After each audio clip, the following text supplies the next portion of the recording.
Times Square are all part of the action. But this week, New Yorkers are reading and talking about another big show in town. It's hockey. It's an international event. And a first, the series of the century. The Soviets and their national team are here to meet the cream of the National Hockey League, Team NHL. The place, Madison Square Garden, a landmark for sports and entertainment. You fight your way through the traffic and somehow it seems worthwhile. Don't forget the chestnuts and pretzels, the street atmosphere. A little light entertainment for the fans is provided by an unusual band. Let's listen.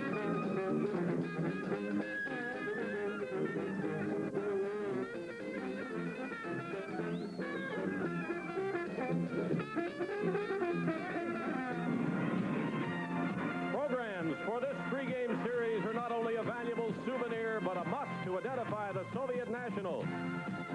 Some unusual names tonight, but by Sunday they'll be as well known as the stars of the NHL. Even in midwinter, New Yorkers warm up to the hot tickets. Tonight, they've got the most expensive in hockey history, $25. But yours is free. So accept our invitation to Front Row Center and watch Broadway's newest hit, the series of the century, the great confrontation as the Soviets meet Team NHL.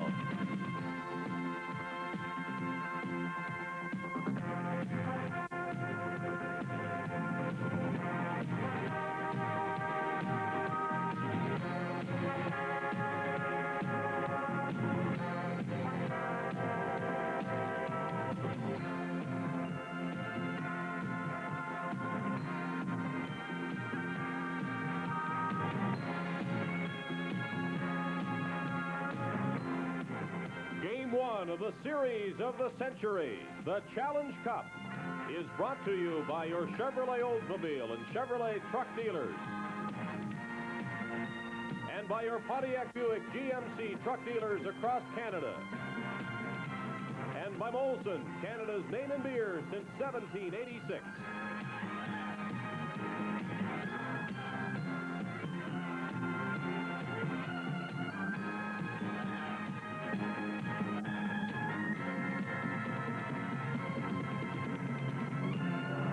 The atmosphere here in Madison Square Garden is electric, similar to a heavyweight championship fight, and the anticipation has been building for weeks. For this is hockey's great rematch. Our best from North America against the best from Europe, the Soviets. Good evening, everyone. My name is Dave Hodge, and it's my pleasure to welcome our North American audience throughout Canada and the United States. You should also know that this series is being in the Soviet Union and is being seen in various parts of Europe, Scandinavia, and in Japan, plus on the BBC in Britain. You should also know that there will be a winner of this series regardless. It's quite simple in one respect. 2 points for a win, 1 point for a tie. But if each team has 3 points at the end of the third game on Sunday, there will be overtime played, sudden death overtime, with the first goal winning the Challenge Cup. You'll see some of the greatest players in the world in this series. Two of them are Guy Lafleur and Helmut Balderas. And we think we have broadcasters to match. Sharing the play-by-play duties in tonight's first game, Dan Kelly and Danny Gallivan. And we have expert commentators in the booth, two of the very best, Dick Irvin and Bobby Orr. As the game goes along, Bobby will be talking about the flow of the play. But, Bob, you've been with the Team NHL players. What is the attitude? Dick, I think it's a great attitude. They've worked hard all week. They're excited about the series. Although the Soviets do not show you much at practice, they know that this is the best Soviet team that's come over here in a long time, and they're ready. They're excited about the series. What about the time of practice? Scotty says he thinks he's had enough. I don't think that's a factor that they haven't played together that long. The lines, a lot of the lines are intact, or a couple players from the different lines are intact. I don't think that's a factor at all. They're ready. There's so much talent out there. If they bear down, play their games, I don't think there's any doubt that they'll win the series. Okay, Bobby, thank you very much. Now we go back to Dave, who is now joined by Howie Meeker.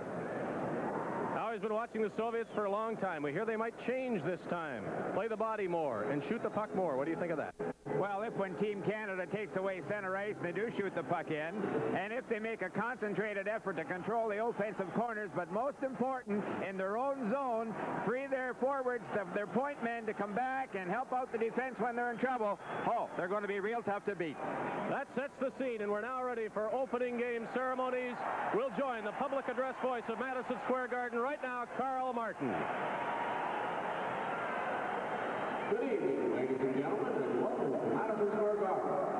Tonight, the National Hockey League and the National Hockey League Players Association present the NHL Challenge Cup, the hockey series of the century. A three-game confrontation between hockey's two greatest powers, the All-Stars of the National Hockey League and the national team of the USSR.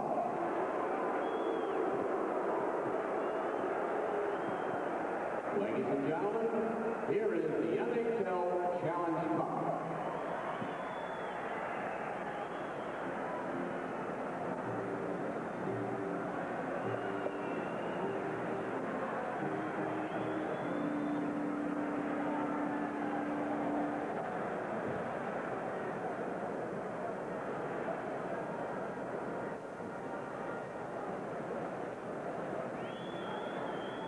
And now let us welcome these two great competing teams, the national team of the USSR and the NHL All-Stars.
Playing on defense, wearing number 7, Gennady Tsigankov.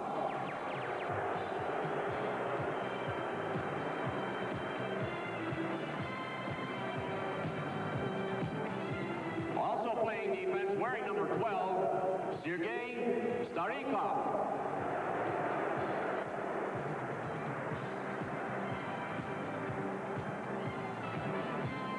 And the forwards, number 17, Valery Khamalov.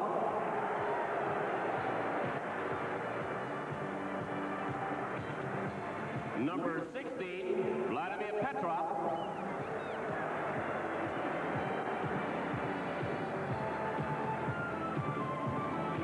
And the captain of the Soviet team, wearing number 13, Boris Mikhailov.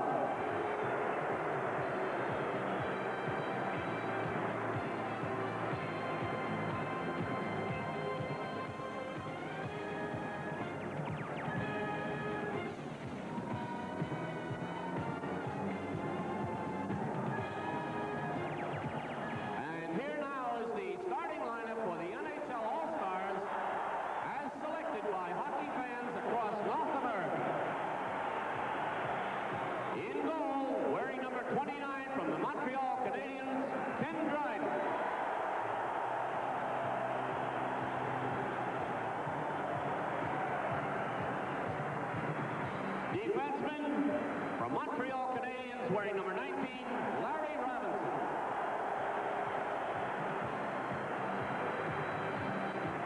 Our next defenseman is replacing Dennis Potvin of the Islanders, Boris Salming of Toronto Maple Leafs.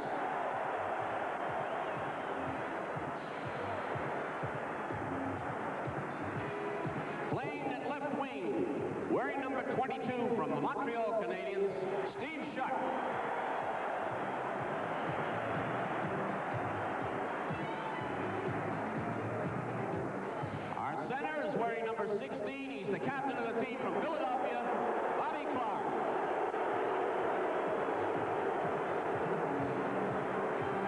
And from Montreal, wearing number 10, playing at right wing, Guy Lafleur.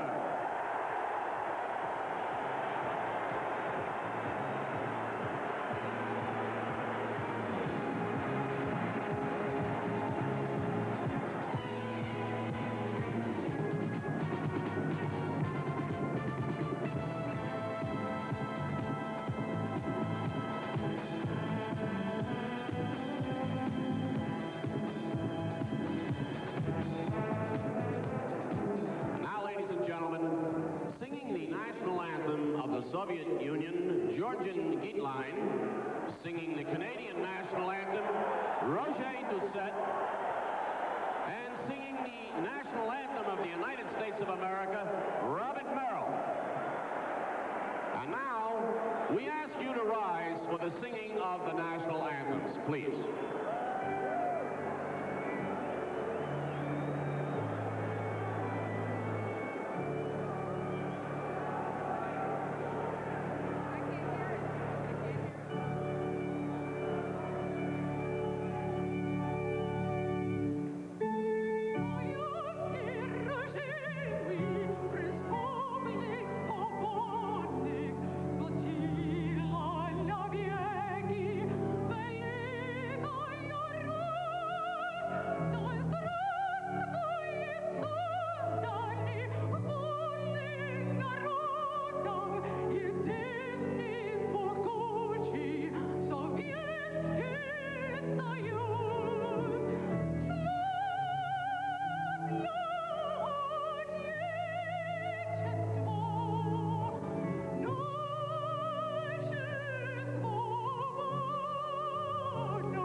in the tradition of international hockey, the players will exchange mementos on this historic occasion.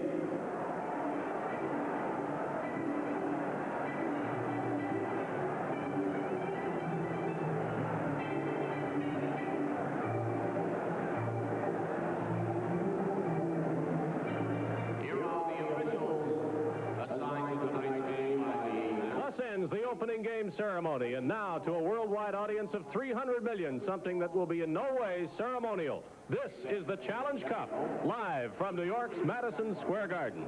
Scoreboard operator Paul Marcel.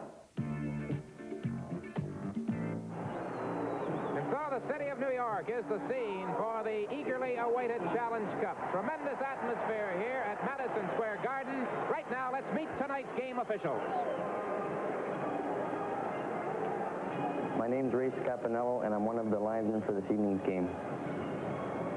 Bob Myers, referee for tonight's game. My name's John D'Amico. I'm the other linesman for tonight's game.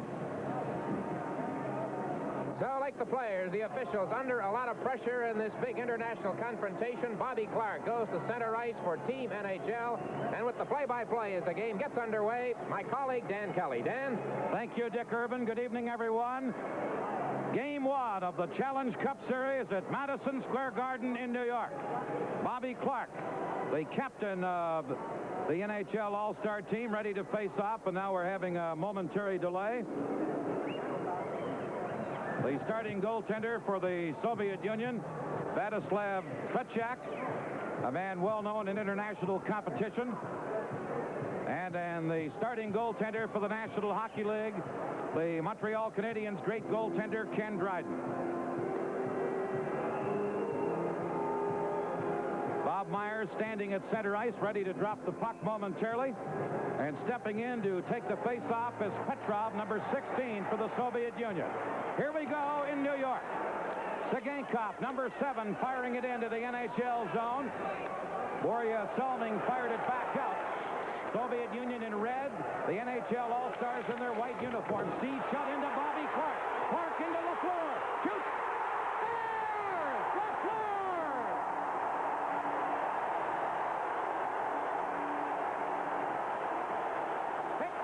Seconds into the hockey game, the NHL All-Stars take a lead, and the NHL All-Stars are pouring off the bench to congratulate Guy Lafleur.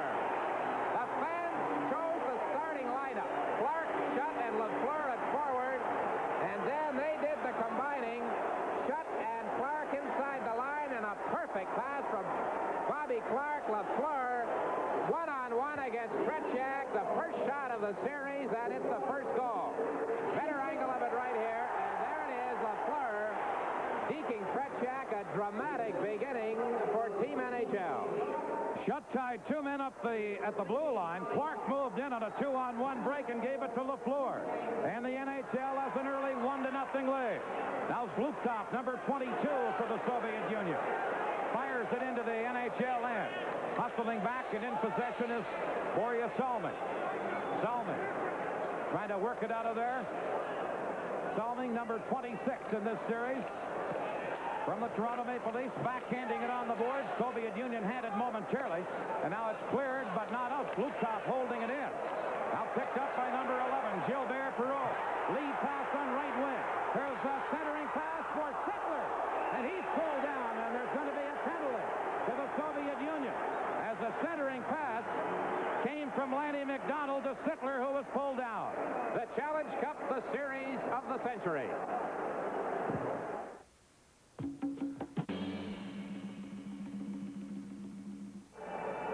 We've had quite a beginning. At 59 seconds, Zlukov of the Soviet All-Stars hooking the call against Darryl Sittler, as again the NHL had a 2-on-1 break. That's what you call a good penalty. First power play of the series. The earlier scoring play was Lafleur from Clarke and Shutt after only 16 seconds. And now the NHL on a power play, and they'll try and work it in. Zlukov is in the penalty box. Here's Marcel Dionne, number 17, feeding it over on right wing. McDonald cuts in behind the Soviet goal, tied up on the play by Potvin. Sittler trying to poke it out on the other side. Dionne moves in, collides with Vladimir Golikov. Puck in behind the net. Sittler tried to get it loose. McDonald gets it to Sittler. Got it in front, and it's cleared away by the Soviet Union. And back is Boria Salming, number 26. 1-0 for the NHL. Here's Gilbert Perreault, number 11. Beating it in, broken up at the blue line, and cleared away by the Soviet Union. Vasily Pervukin, number 5, breaking it up. The NHL on a power play. Salming to his own wide. Leads the 5-man rush, dumps it in. They hustle in after it. Puck loose in behind the goal. Pervukin trying to tie it up for the Soviet Union. Now being forechecked in the play. Now Pervukin comes up with the puck and fires it off the boards down into the NHL end of the rink. 40 seconds left in the Soviet Union penalty. Gillies back in behind the NHL goal to number 17, Marcel Dionne. Here's Dionne. Lead pass on left wing for Clarke Gillies to the New York Islanders. He's checked, and clearing at the center ice was Perreault. Here's Larry Robinson. At center to Trottier, tried to clear it in. Broken up at the blue line. Robinson has it again. Feeds it off the boards into the Soviet Union end. Storykov is back to touch it, and the icing is called against the NHL. Well, before tonight's game, we talked with one of the NHL players, Darryl Sittler of the Toronto Maple Leafs. Asked him about the attitude in the dressing room before the big one. We have a team of players with a lot of individual talent, and putting us all together for just 3 days, I don't think creates any problem at all. We got a lot of enthusiasm, and we're ready to take on the Soviets. Well, indeed, they were ready at the start. Bobby Orr has joined us, fresh from yet another standing ovation. Robert, congratulations.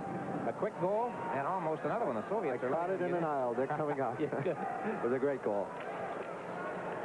Here's Barry Beck from the faceoff, number 4, Beck.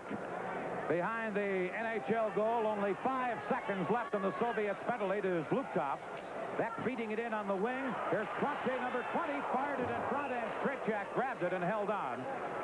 Trottier, the Soviet Union goaltender, holding on for a faceoff. He's just 25 years old. Seems as though he should be older than that. Of course, became famous in '72 and has been a top international goaltender ever since. Well, there you see why. At 16, he was in the major league. Well, Dick, it often happens when you come into a short series like this. A goaltender could get hot. I think it was in '75 when I played in Boston. We played Chicago, and we beat Chicago badly in Boston the first game. We go back to Chicago and lose. And we come back to Boston for the third game. Tony Esposito stops 55 shots for a beaten. So this is a tough series. A 3-game series is tough. Face off in the Soviet end of the rink. They come up with the puck, and here's number 9, Colvin, to center ice. Firing it into the NHL end of the rink. Soviets are back at full strength. Robinson, number 19, back to get it. Lost it. The Gainey shot was blocked. Now the Soviet Union. Colvin, number 9, cutting in front, and he was checked by Robinson as he went to shoot. Robinson, number 19, in his own zone. Beating it over onto the other wing, and now they get it to Boria Salming. Salming out of the NHL end of center ice in on right wing. Cutting in and trying to make a play with Hedberg. Hedberg tied up on the board. Now the puck winding up underneath a couple of players. Cleared away, and Varnikov, number 10, trying to get it out, held in. Here's a shot, just wide off the stick of Ulf Nielsen for the NHL. NHL leading 1-0 and almost scoring again. Here's Skvortsov, number 11, with a lead pass into, now back to Skvortsov, and the shot was blocked by Salming. Cleared out on the wing. Lafleur has just come onto the ice, and here's D. Lafleur. Lafleur, number 10, and Barber over on right wing was in ahead of the play offside. To set things up for Team NHL, the players who are not playing tonight: Denis Potvin, Rod Greshner, Robert Picard, Don Marcotte, goaltender Jerry Cheevers, and Guy Lapointe of the Canadiens. If you look at Skvortsov, who played for the Soviet Wings against 4 NHL teams in January. Scotty Bowman surprising a few people. His lineup consists basically of 14 forwards and 4 defensemen. Here's Savard racing after a loose puck, giving it to Lafleur. He's tied up by Petrov, now to Mikhailov, dropping it back to Harlamov, flipped it in front, and Lafleur takes over. Lafleur to Marcel Dionne. Dionne to Lafleur at a bad angle, cuts behind the net, tried to center, and it rolled off his stick. Petrov trying to get it out of there. Held in. In behind the goal is Dionne. in front, and Shutt couldn't get a stick on it. And the Soviet Union clear at the center ice. Lafleur has it again. He's checked. Now Shutt over onto the other wing. Shutt knocked it down. Going back is Vasiliev, number 6 for the Soviet Union. The number 17, Harlamov. Flips it to center, but right on to Steve Shutt's stick. He cleared it in and hit the referee, Bob Myers. Soviet shoot at the center ice. And unable to control it was Clarke. Now a penalty coming up against the Soviet Union. Here is Beck. Moving it in on right wing to Savard. He bumps at the blue line, and going back is Fedorov to get the puck. And Petrov is going to get a penalty for the Soviet Union. Live from New York, this is the Challenge Cup.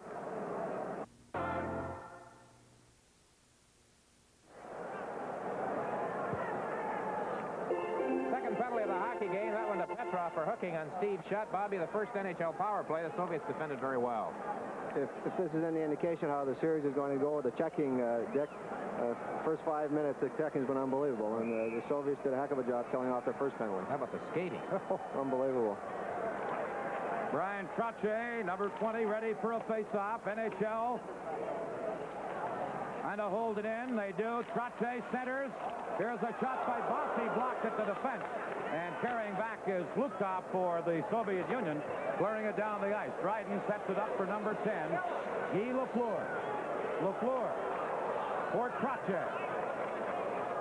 NHL on a power play. Trottier feeding it in on the other wing. Now dumping it in behind the net, but intercepting it as for Buchan. He tried to clear it, held in by the NHL for Lafleur. Lafleur shoots, and it just deflects wide. Cutting in from the other point for the NHL, and trying to hold it in. They center it, and the shot by Bossy, stopped by Trottier. Now it is Trottier. Now they drop it back to Lafleur, and drive, and off for Buchan and wide of the goal. And the Soviets clear it away. Couple of close chances again by the NHL. Lafleur back to get it. Now it's Gilbert, Perreault, number 11. Perreault trying to cut in. Does. Still has it centered up there. He scores! Bossy! On a beautiful setup. Bobby, I tell you, Serge Savard said to me about a week ago, he says they can't keep Gilbert Perreault off that team. What a play he made to set up Mike Bossy. Unbelievable. I can remember Gilbert in 1972. Watch the play here. Well, he splits the defense, goes between both defensemen. Bossy's right there. This is a great play, a wide open net. But in 1972, he played unbelievably. Here it is again, between the two defensemen. Well, you know, He knows Bossy's over there. this kind of hockey is really built for Gilbert. With a free wheel, of course, that's what he can do. Mike Bossy, the incredible young goal scorer. In 72, he could have played. He played a couple of games. They got into a few problems. And again in 1976, I thought he played well enough in training camp to play. But he's a fantastic hockey player. Let's not forget in 72, the first game, they had an early 2-0 lead in that one. Here's Savard as the team's back at full strength. Barber clearing it in for Bobby Clarke. Zajac feeding it out on the wing. Clarke fires it out to center. Savard shoots it back in, and Bill Barber was trapped in there, and it's called an offside at the Soviet Union blue line. Bobby, the emotion is very high to begin with, and you'd have to think that the crowd, if nothing else, helps the team NHL as we take another look, a better look this time with the play by Perreault. Look at the pass. He knows Bossy's there, too. That's unbelievable. Just a great goal. Here's Gainey now for the NHL across the Soviet line. He's checked, held in by Clarke. To Gainey in the corner. Gainey bumped out of the play by Sigankov. A jam up back to the net. And the bumping seems to be building as we go along. And Clarke and company force a faceoff. This game between the NHL All-Stars and the Soviet national team is coming to you from New York.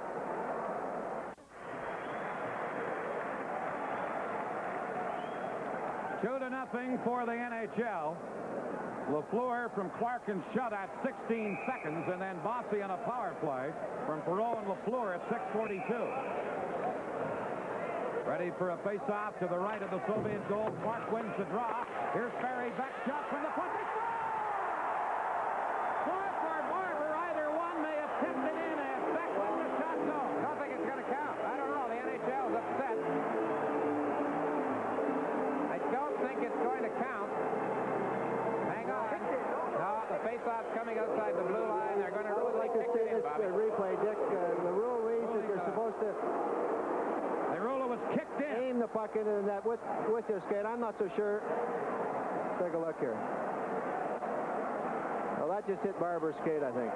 All right. I don't know. What do you think? That's a tough one. He was tied up, certainly. I don't know how he could get the foot free. He was tied up in front of the net. I don't know. Close one. Still 2-0. Here's Salming for the NHL, pouring a long one in. Trottier makes the save. Vasiliev trying to feed it out on the wing, and the Soviet Union trailing 2-0. Potvin to center ice. Checked by Robinson. That's Fedorov, number 2, back to get it. Soviets work at the center ice. Bortsov, number 11, shooting it in on the left wing boards. Hustling back and getting to the puck with Salming. He's checked. Now it's cleared to Sittler at center. Darryl Sittler trying to get away from Vasiliev, who tied him up. And Potvin has it back to Vasiliev. Feeding it into the center ice area all the way down the ice. And going back is Borja Salming, and as he touches it, icing against the Soviet Union. Well, Scotty Bowman has the job of coaching Team NHL. Before the game, we asked him about getting them ready in a short space of time. Well, I think we've had enough time. Our players have played together on their respective clubs, and I don't anticipate that being a problem.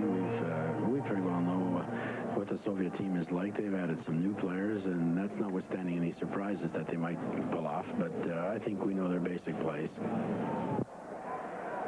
To this point in the game, the NHL has outshot the Soviet Union 4 shots to 0. And the NHLers have made good 2 of the shots. There's a centering pass to Perreault. Broken up, the Soviet Union start back. Mikhailov to center ice to Petrov, back to Mikhailov. Mikhailov, backhand shot. Blocked by Robinson. NHL trying to get it out, and they do into the center ice area. Number 5 is Vasily Perreault.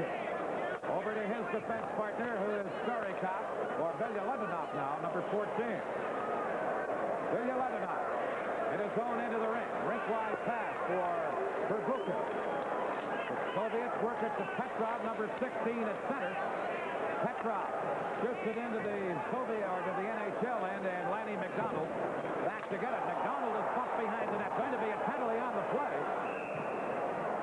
And a high sticking penalty coming up. McDonald and Starikov collide in the corner. You are watching the series of the century live from Madison Square Garden.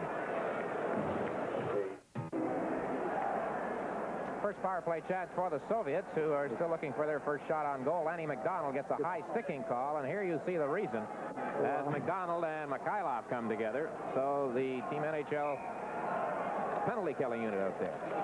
And Bobby Clarke immediately wins the faceoff. Cleared at the center. Fedorov has it there, being checked by Gainey. And now it's the poster number 8 for the Soviet Union. They backhand it in. Hustling back is Borja Salming behind his own goal. Salming picking an opening and clearing it by Vasiliev and down the ice. NHL shorthanded. Number 2, Yuri Fedorov.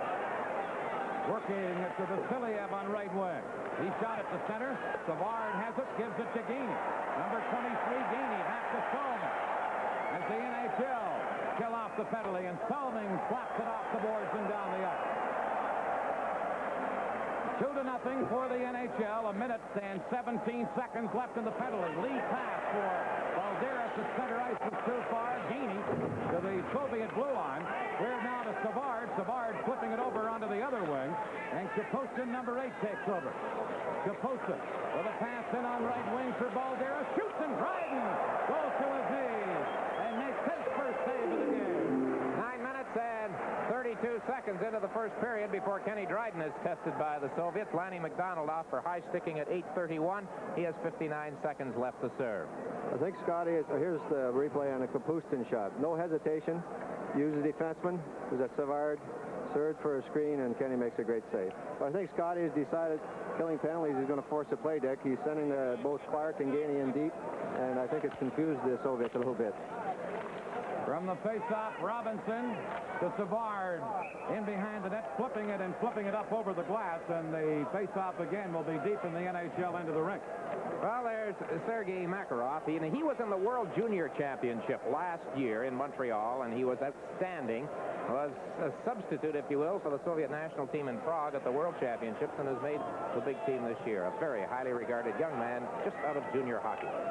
He centers the Golikov brothers on this Soviet power play.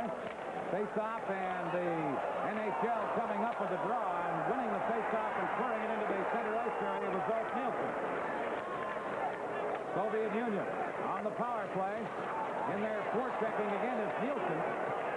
Vladimir Golikov, now they work it to the other Golikov. He's the center with Makarov tied up from behind by Barber, and Nielsen flips it up over the boards, and the face-off will be in the NHL end of the rink as we're down to 31 seconds left in that penalty against Lanny McDonald. Probably you'd have to think the former Swedish stars, Nielsen, Hedberg, Salming, they got to be just a little bit charged up. Oh, I talked to them before the game. I've talked to them the last couple of days, and they're very, very excited about playing for the NHL All-Stars and just being here in this series. They're very excited. I told Oak to be a big audience back in Winnipeg, where he played so well for a few seasons. There'll be a big audience a lot of places there. But they're fine hockey players. Now Trottier on a face-off against Vladimir Golikov.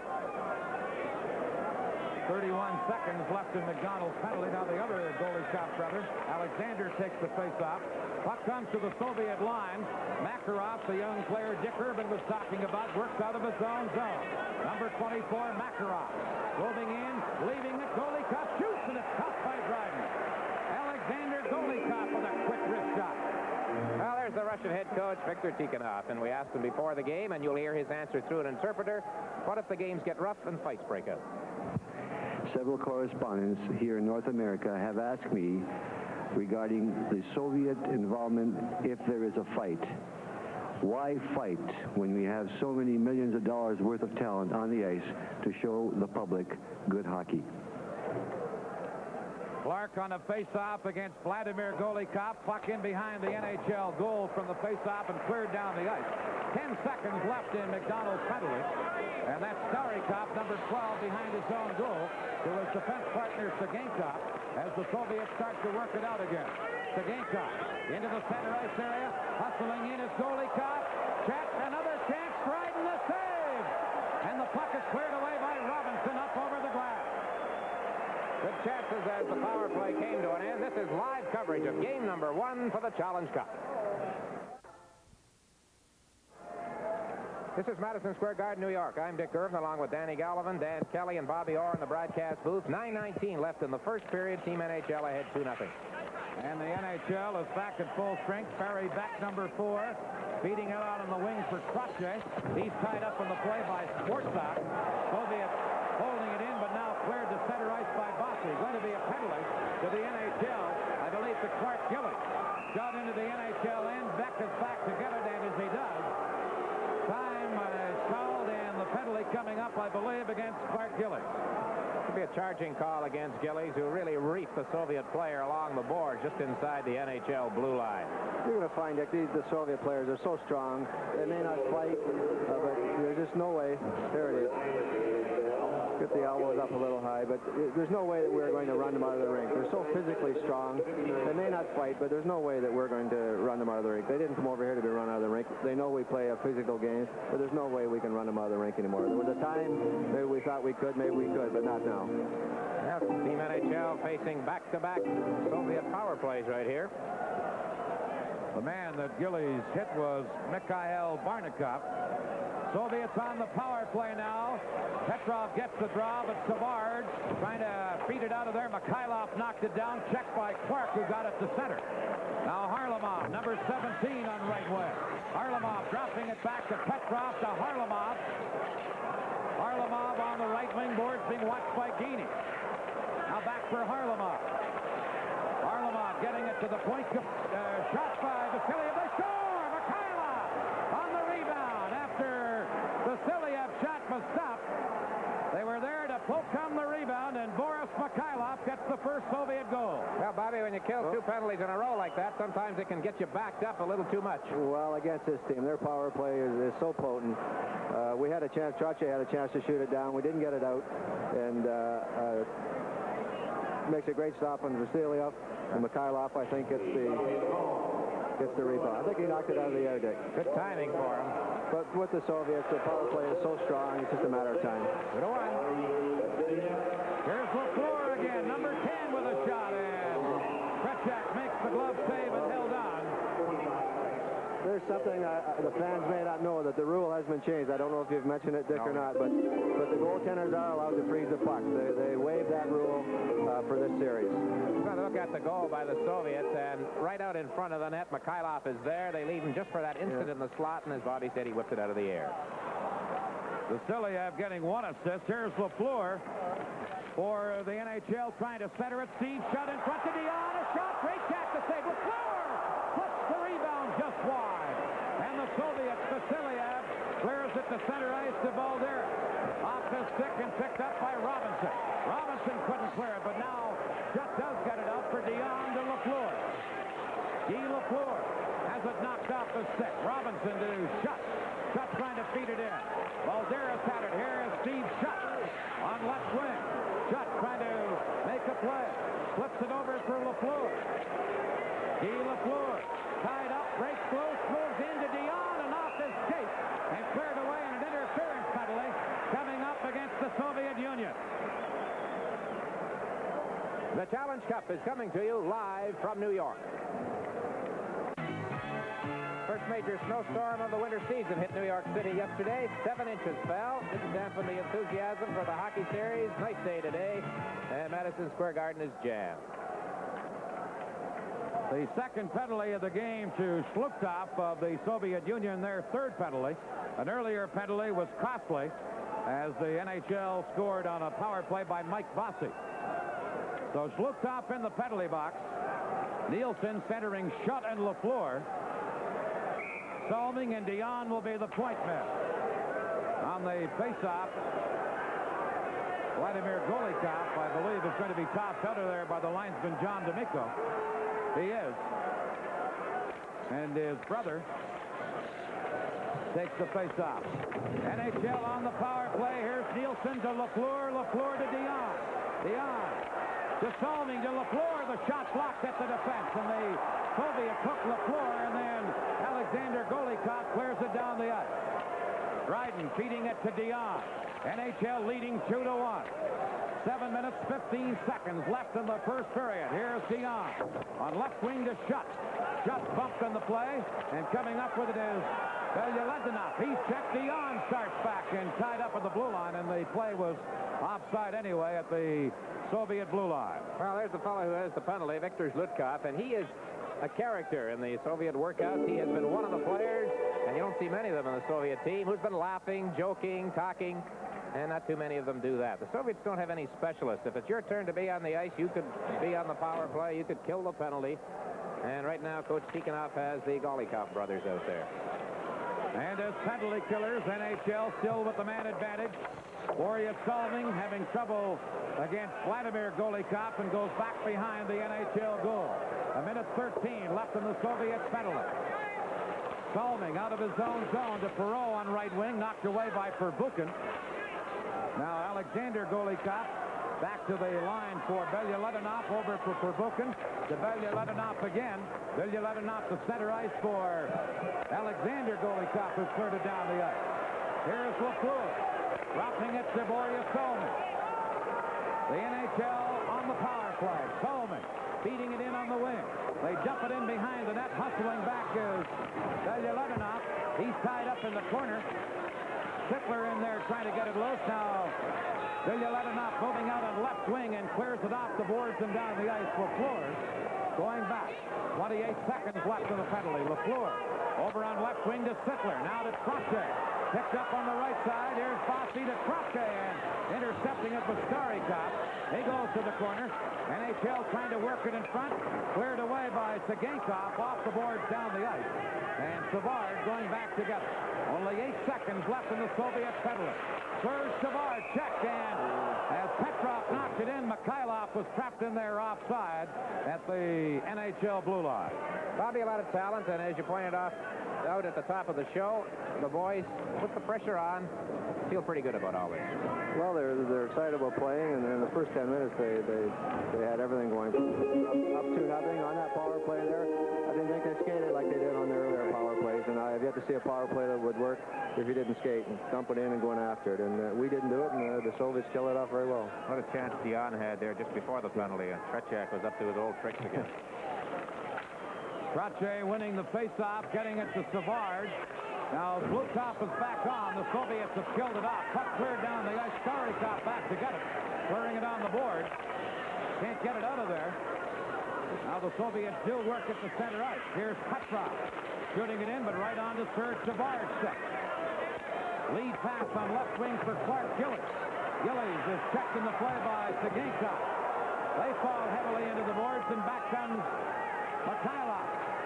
Tied up by Beck on the play, and Beck flipped it right up over the boards, and we'll have a face-off at the NHL team's blue line. I was thinking, Dick Irvin, when you were talking to Bobby Orr about the 7 inches of snow in New York yesterday, what he's had in Chicago this year, that's been just like a few flurries yesterday, Bob.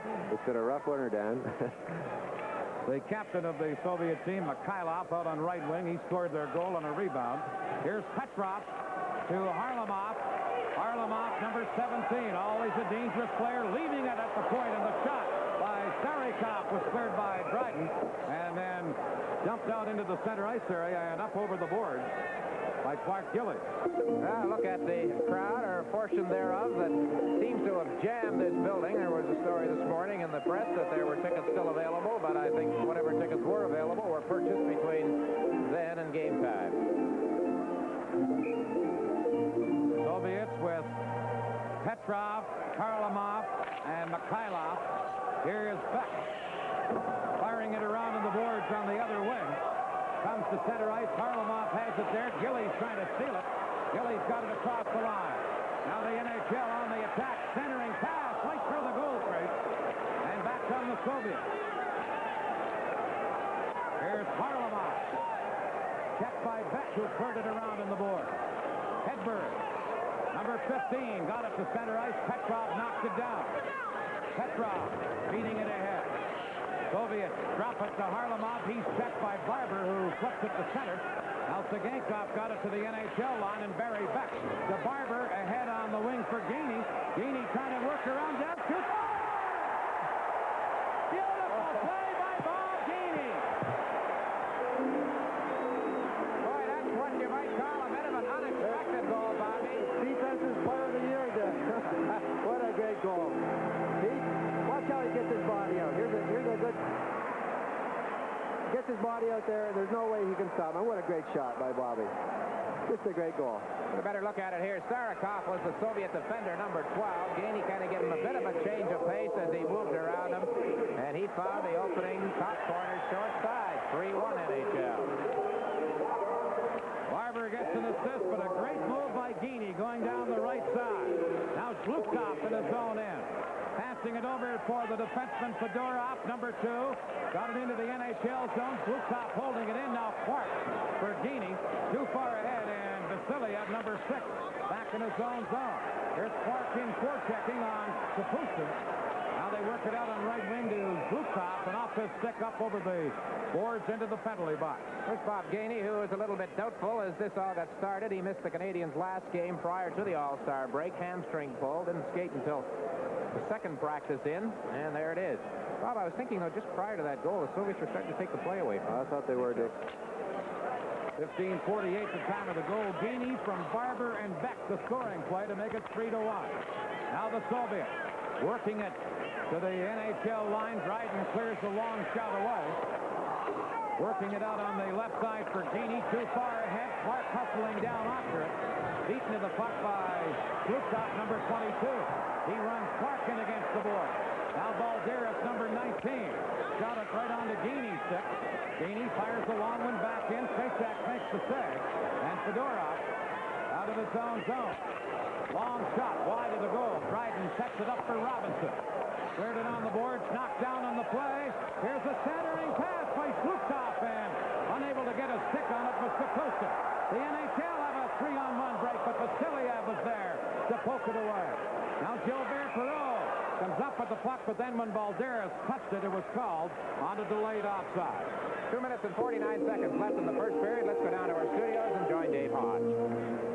In the first intermission, I'll be talking with the captain of the NHL All-Stars, Bobby Clarke. We'll take a close-up look on film at one of the great Soviet players, Sergei Kapustin, and Howie Meeker and I will discuss with highlights this first period.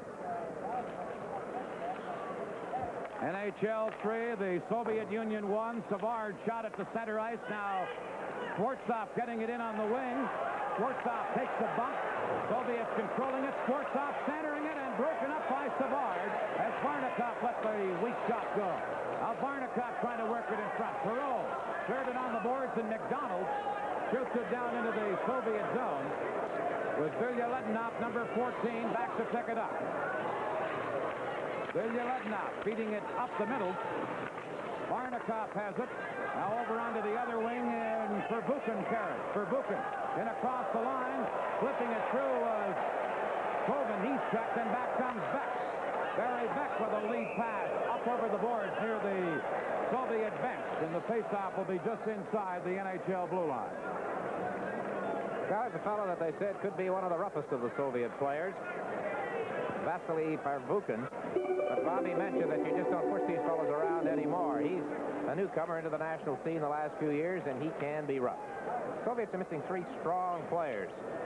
Fedosov, Maltsev, and Lutchenko, all regulars, all back in the Soviet Union injured. Of course, Team NHL missing a few, too. Brad Park, Chantel, Potvin not in uniform tonight, neither Lapointe. Here's Lafleur running Starikov in against the board. NHL in possession, and Borja Salming behind his own goal. Salming on the defense with Robinson, and Salming pulls away from Alexander Golikov. Now flips it into the center ice area.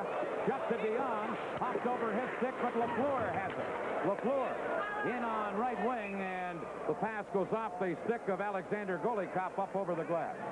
Bobby, I think this fellow, Borja Salming, the longtime Swedish star, Toronto Maple Leaf All-Star, is going to see a lot of ice in these next 3 games. He's a heck of a hockey player, and there's no doubt that Scotty will give him a lot of ice. He's excited about playing against the Soviets. And when he played in Sweden, they were beaten quite often by the Soviets, so I'm sure he's very happy to be out there and hopefully beating them tonight and over the weekend. The NHL in possession, and Shutt trying to shoot it in, and apparently the puck went up over the boards again into a flock of photographers who are in that area. Steve Shutt was selected by the fans in the voting in the 17 NHL cities to start at left wing. Must point out that Tony Esposito did receive the most votes at goal, but the goaltending was the coach's prerogative, and Dryden is starting in this game. Esposito is the backup tonight. Here are the Soviets. Starikov in his own zone. They fire it out to center ice for Makarov. Now on left wing for Alexander Golikov. Overskates the puck. Gets it again, but Lafleur steals it. Here's Lafleur to Shutt. Steve Shutt slap shot and off of Trichak's right arm. Cleared away now by Sigankov. Soviets got it to the line. Dionne holding it in to Lafleur. Here's Lafleur dropping it back, but Golikov clears it to center ice. Less than a minute to play in the period. 50 seconds left as Shutt tries to move in. Golikov checks in. Here's Vladimir Golikov, number 25. For Makarov, and it was cleared away in Dionne for the NHL. Passes over on right wing. Trying to move around the defense was Bossy. Bossy gets it again, dropping it back. Comes to Robinson, who flipped it in front and now cleared to center by the Soviet Union. Clarke Gillies knocking down Alexander Golikov. Here come the NHL. Bossy, quick wrist shot just wide of the net.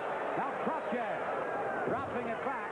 Comes to center ice. Robinson clearing it over for Bossy. In across to Trottier. To Gillies, to Trottier. Broken up in front of the net by the Soviets. By Sigankov. And it's cleared into the NHL, into the rink as the period comes to an end to the roars of the crowd here at Madison Square Garden. Now there you see the shots on goal as the teams leave the ice. The NHL All-Stars out-shooting the Soviet national team by a margin of 9-5 and outscoring them 3-1, getting 2 very quick goals to start the game on the right skate for Team NHL. And so the score at the end of the first period, the NHL 3, the Soviets 1. This is game number 1 for the Challenge Cup. Over the years, the common cold hasn't gotten any more complicated, but choosing a cold remedy definitely has. That's why it's time for some common sense about the common cold. Remember that aspirin will reduce your fever and soothe your aches and pains with just one simple proven ingredient. Got a cold? Rest. Drink liquids and take aspirin. Aspirin is relief you can trust. Times Square in New York City. There's a lot happening there, and there's a whole lot happening here at Madison Square Garden, where after one period of play, the NHL leads the Soviet All-Stars by a score of 3-1. Guy Lafleur opened the scoring at the 16-second mark. Then on a power play, Mike Bossy made it 2-0 for the NHL. Then the momentum seemed to slip away from the National Hockey League, and Boris Mikhailov on a Soviet power play cut the gap to 1. But a very important goal was scored by Bob Gainey, restoring that 2-goal lead for the NHL as they go to the dressing room in the first intermission. And with me is the captain of Team NHL, Bobby Clarke. Dick Irvin said an interesting thing after the Lafleur goal. The fans picked the players to start the game, and you fellas picked a way to repay them. Well, the original plan, Dave, was to win the opening face-off and go from there, and I lost the draw, but Shutt forced the play, forced two guys to take him, and as soon as that happened, the puck bounced free, and it was 2-on-1. It wasn't really a difficult play at that stage. Bobby, did you get the feeling that this was 1972 all over again in Game 1 when the quick 2-goal lead came, and then something started to happen, and the Soviets came on? They got the 1 goal, but you didn't let them get the second one. Well, in 72, we'd been led to believe that they were not a very good hockey club, and we did start real fast, and I think that maybe we got a little overconfident, and I don't think we were prepared mentally or physically to play them at that time, and they just blew us out. Obviously, you know that, but here everybody knows what we're up against, and everybody's prepared to play for 60 minutes. What preparations did you consider the most important, or should I put it this way, what preparations did Scotty Bowman try to get you to consider top priority? Well, I think the top priority for the forwards is to take away the center of the ice. They seem to try and make all their plays up the middle of the ice, and their wingers go back and swing, and their centermen go back and swing, but all their plays seem to come up the middle or go through the middle of the ice. They don't make the real short passes that often, so his first idea was to take away the center of the ice from him, and he thinks that's the most important part of their game. We've been led to believe that they've changed their game considerably since you last saw them, since you last played them. Do you notice anything different than the way they're playing you? I think they're a little more willing to fight for the puck. When we used to get the puck off them, they'd wait until we made a bad pass or threw the puck in the corner before they'd go get it, but now they're willing in all zones to bump for the puck and to try and take it off you, and I think that's the biggest adjustment they've made. Are you prepared to play with any wingers, because it seems that Scotty Bowman is interchanging them almost all the time? Yeah, I think that the players here are all talented enough and smart enough to make the adjustment to whoever they're playing with, and we know he's going to have to do this depending on how the game is going and stuff, who he wants out there, so we're all prepared to play with anybody. Only 3 days to get ready for this game. The team has never been together before, but yet I sense that you wouldn't have wanted another day. You were ready to play tonight. Yeah, everybody was ready to play. At this stage of the season, everybody's in good condition, and that, I think, is the most important factor. We know we're going to have to work for 60 minutes, so if you're in good condition, you'll be able to do that. And obviously, with this talent, we should be a great hockey club. Gainey made a great shot to beat Trottier, and I talked about the importance of the goal. Is there anything you know about him that you will try to exploit? Well, we've seen the guys have been talking, and they feel that Trottier can be beaten from outside the circles because their defense normally don't force you to the boards, and in their big ice surface that they play over there, they don't take so many shots from a long ways out like we do in our game. And our guys feel that if we can get a couple good guys like Gillies and Lafleur and that who shoot from a little ways out, on the top of the circles and stuff, we can beat them. Well, Bobby, you've had 3 from right in close by Lafleur, Bossy, and by Bob Gainey. Congratulations on a good first period, and good luck the rest of this game and the series. Thank you. Bobby Clarke, captain of the NHL All-Stars. In just a moment, we'll look at Sergei Kapustin of the Soviet Union on film. Live from New York, this is the Challenge Cup. Buick continues turbocharging North America with the world's biggest choice of turbocharged cars. The 1979 Turbo Buicks. 4 cars, all powered by the remarkable turbocharged V6. To drive one is to want one. The Turbo Buicks. The Riviera S-Type. The Sabre Sport Coupe. Regal Sport Coupe. And the Century Coupe and Sedan. When it comes to turbocharging, nobody else even comes close. For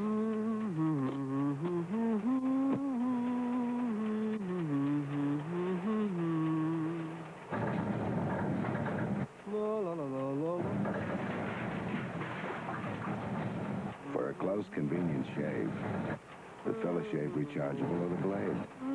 The choice is painfully obvious. The Phillips shave rechargeable by Phillips.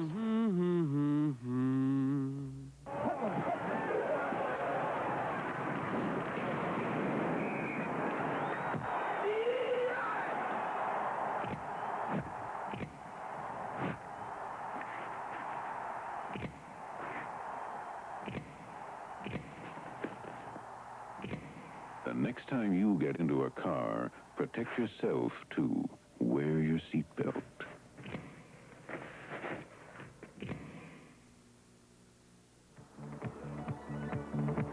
Here in New York City, after one period in Game 1 for the Challenge Cup, Team NHL leads the Soviet national team by a score of 3-1. In both hockey worlds, ours and theirs, the young hockey players come along. We've learned to respect many of the veteran Soviet players, but Serge Kapustin represents a new breed, and a close look at him now. Смотрите игру между сборными СССР и НХЛ в следующую субботу по этому каналу. Well, we had some problems there with the Kapustin interview, but the whole theory is really what Scotty Bowman said.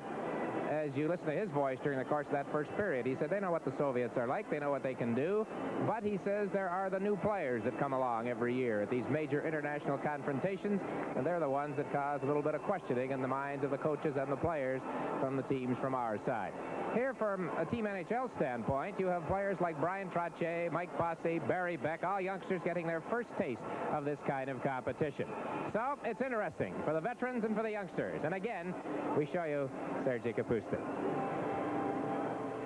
Смотрите игру между сборными СССР и НХЛ в следующую субботу по этому каналу. And until we get sorted out, we'll take a break. This is the Challenge Cup coming to you live from New York.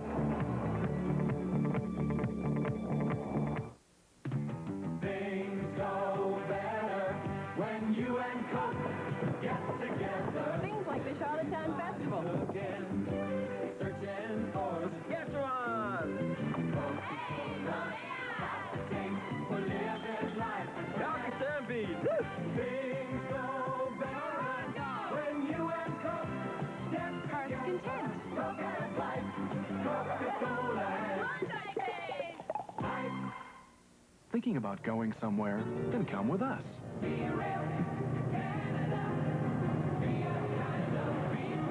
We're Via Rail Canada, and we're going places.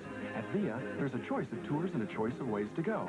From a low-cost one-day outing to a complete holiday package, escorted or unescorted. This year, take a good look at Canada close up. Come, experience Canada with Via. Be good to yourself. Take the train. My flashlight's almost always in use, so I use Duracell batteries. Mine sits in a drawer for months till I need it. That's why I use Duracell. Duracell batteries stay fresh a long time. We tested 2-year-old Duracell batteries against brand new regular carbon batteries, and in continuous use, 2-year-old Duracell batteries still lasted up to 5 times longer. Duracell, the copper top battery. They last longer when you use them? And even when you don't.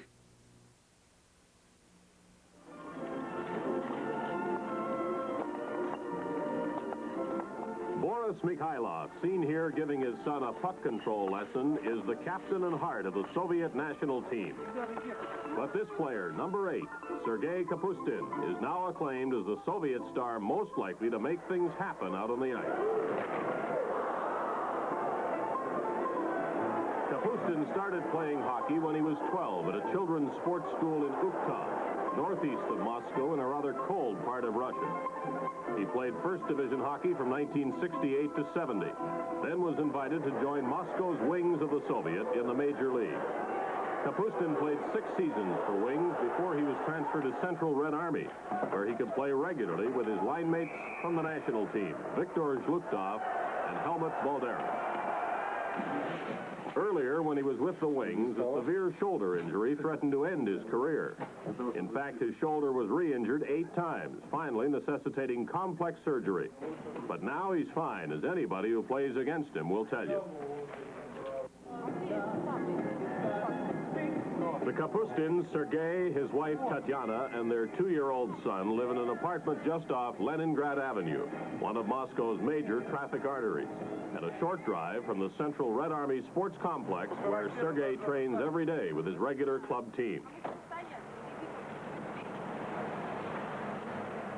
Kapustin has been with the Soviet national team now since 1974 and played against the future NHL stars in the recent Izvestia tournament in Moscow, which the Soviets won, defeating Czechoslovakia in the final. And Tatiana brings home Sergei's winner's medal to go along with all the others he's received in World, Olympic, and European championships. Serge, ты что там делаешь? When our cameras visited, they were in the midst of decorating. Tatiana, besides being a wife and mother, is a geologist. Sergei, while playing hockey, is continuing his education and is in the 4th year at the Moscow Institute of Physical Culture. Kapustin in Russian literally translates as cabbage. I'm not sure if that is what Tatiana is feeding Sergei here or not, but whatever his diet, Sergei Kapustin is a rather electrifying hockey player, generally rated as the fastest skater on the Soviet team.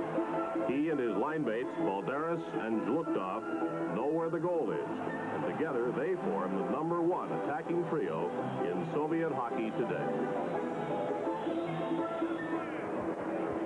Someone wondered if the Soviet players ever play out their options. Well, if so, fellows like Kapustin would be the object of attention from NHL general managers. Now let's go downstairs to our studio. Howie Meeker there with Dave Hodge. All right, there's one player whose selection to the NHL All-Star team raised some eyebrows. It was Gilbert Perreault of the Buffalo Sabres. And Scotty Bowman made no bones about it. He said, my neck is out for this player. We got to have him. He made a great play on the Bossy goal. Well, there's no doubt about it. You know, we have 2 very different systems. The most important thing in the game of hockey is what you do when you haven't got the puck. On defense, you have to have discipline. No discipline, man, you're in trouble. On offense, you don't need too much discipline. Here we want to show you something. Watch this just unbelievable move by Perreault. He picks it up here behind his net. Now watch the Soviet back checker on the top of the screen. No way in the world he should cut into center. On top of the screen, watch him, and then after he cuts into center, look at here. Now that leaves Bossy open. Now watch the Soviet defenseman play the puck. Now after he plays the puck, he has to start the stick check. And gosh, you just can't stick check a Gilbert Perreault under a full head of steam. Perreault splits him, throws it across to Bossy, and bingo, just a beautiful rush and a beautiful goal. But discipline is most important when you haven't got the puck. There was early commitment by Trottier, which hasn't been customary for him. He was out of position for a pass, and he had to realize that that was a possibility for Perreault. Lafleur's goal, the very same. He made the first move on Lafleur, and on Gainey's goal, he's down. You know, he has been in international competition one of the greatest goalkeepers in the world. At home, in the Soviet, I've heard so many people say, hey, he just doesn't live up to his international reputation.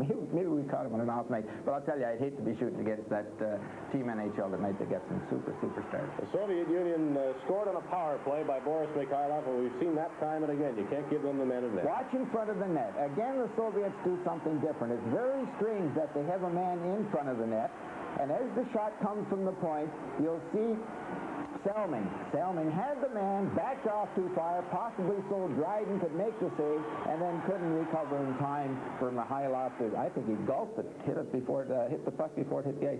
But certainly Selming was right there with him. All he had to do was stick tight to him, and I don't think he'd ever got the shot away. It's 3-1 for the National Hockey League over the Soviet Union from New York's Madison Square Garden. This is the series of the century, the Challenge Cup.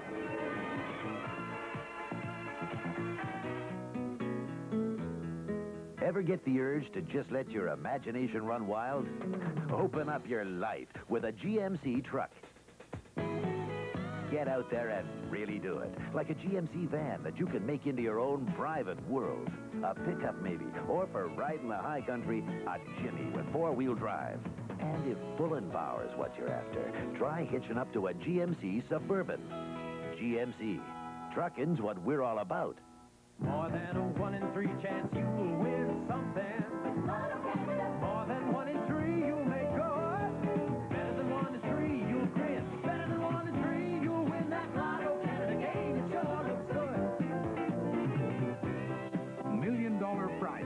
thousands of other cash prizes, bonus tickets, and instant checks.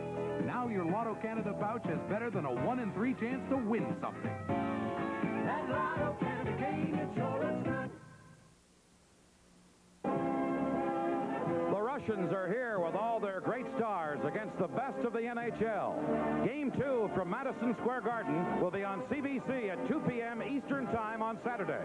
Don't miss the pivotal game in the series of the century. Bobby Orr, 3-1 lead for the NHL. What caught your eye as an analyst in the first 20 minutes? Well, the NHL Stars had a plan, Dan, that was to force the play. Even when they were shorthanded, they were forcing the play. They did that. They shut the middle off. They didn't let the Soviets get any of the breakaway passes up the middle. I just thought they played a very strong period. They're taking the body, which they have to. I don't think they're trying to run them out of the rink, although there was one charging penalty. They're taking the body, and I think that's very important. That's Bobby Orr, a man of which he knows and speaks very well of the game of hockey. Bobby Orr, the great former star with the Bruins and then the Chicago Blackhawks. Soviets are back on the ice. Team NHL just making an appearance at the far side. In the first period, 3 goals for Team NHL. Lafleur from Clarke and Shutt at 16 seconds on the first shot of the series. Mike Bossy on a power play at 6:42 from Perreault and Lafleur. And then it was 2-1 on a Soviet power play at 11:25. Mikhailov scoring. And finally, Bob Gainey from Barber and Beck at 15:48. And it's 3-1. The shots on goal that you see now differ from what they have shown on the board here. They have it 9-5. They make it 10-6. Well, whatever. The NHL outshot them by a margin of 4. And there is Bobby Clarke, who I think came into his own as a hockey player in that 72 series.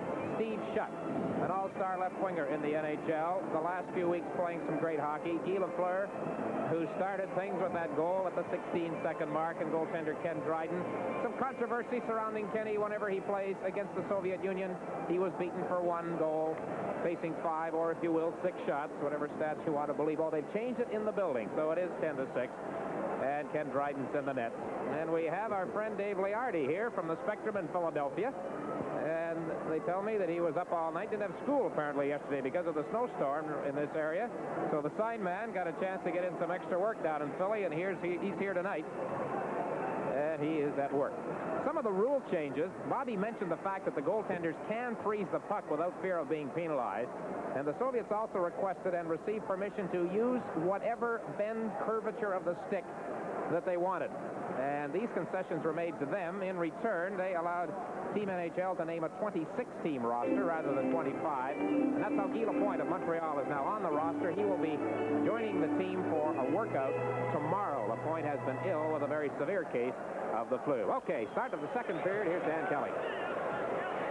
The NHL 3 and the Soviet Union 1. Puck flared immediately into the NHL end of the rink.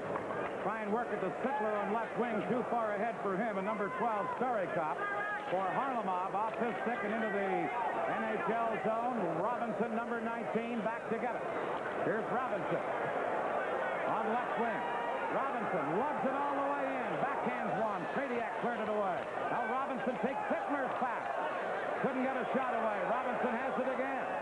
Larry Robinson behind the net for Perreault. That's Perreault tying up Perreault. Now puck still loose behind the goal. Petrov cleared it. And here's Harlamov, number 17, speeding in on left wing. Harlamov stops to make a play. Then checked from behind by Lanny McDonald with a good defensive play. Puck back of the NHL goal. Robinson on right wing for McDonald. Now McDonald to center ice to Boreas Spalding. He was pulled down. Spalding has to circle back. He's number 26. Across the line. Into the corner with Petrov. Spalding still battling with Petrov. Now the Soviets do clear at the center. Here's Mikhailov to Harlamov. A 2-on-1 break. Harlamov to Mikhailov to Harlamov. A shot and Dryden slides across and highway robbery on Harlamov. Boy, the NHL got kind of the defenseman up the ice. Steve Shutt was back, and he was mesmerized. And Kenny Dryden comes up with his first real big stop of the hockey game. Something we better not start doing, Dick, is playing the puck, because they're so good with the puck. Stevie Shutt tried to stick check, I think it was Harlem off at center ice, and they ended up with a 2-on-1, and Kenny made a great save. Well, the coach is agitated. Scotty's upset, and he should be. William Scott Bowman looks like he's up for the occasion, doesn't he, Dick? Face-off in the NHL end. A quick shot wide of the goal by Balderas. Winds up on the mesh. I think it's something we've got to do right now. We've got to start forcing them right now. Get right after them, or they're going to take the momentum away from us. They're coming on. They came on about the 10-minute mark of that second period. Then Gainey's goal kind of cooled them off, but they've started off very fast this second period. Here's Clarke winning a face-off. Soviets take over. Lukov giving it to Kapustin. In across the line, got away from a check. Clarke was there to break it up. And Savard passes to Barber. Bill Barber got it into the center ice area. Now Kapustin dropping it back into the Soviet zone. They work it over to Fedorov. He shot at the center ice. Kapustin got it to the line, but couldn't bring it in, and back comes Barber. He played it off the boards into the Soviet end of the ring. Vasiliev into the corner. Checked by Gainey. Now Fedorov feeds it to Balderas. Racing after it with Beck. And Beck and Balderas go to the corner. Savard is there to back the play up, and they force a face-off in the NHL zone. This is the Challenge Cup, the series of the century.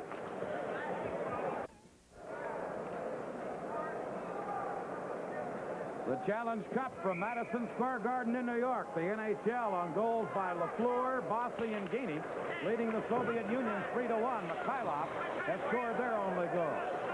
Warrior Solming back to his own goal, trying to clear it out. Velyaletdinov held it in. A shot high off the glass by the Soviets. Now Golikov flipped it into the corner. Solming is there for Lafleur.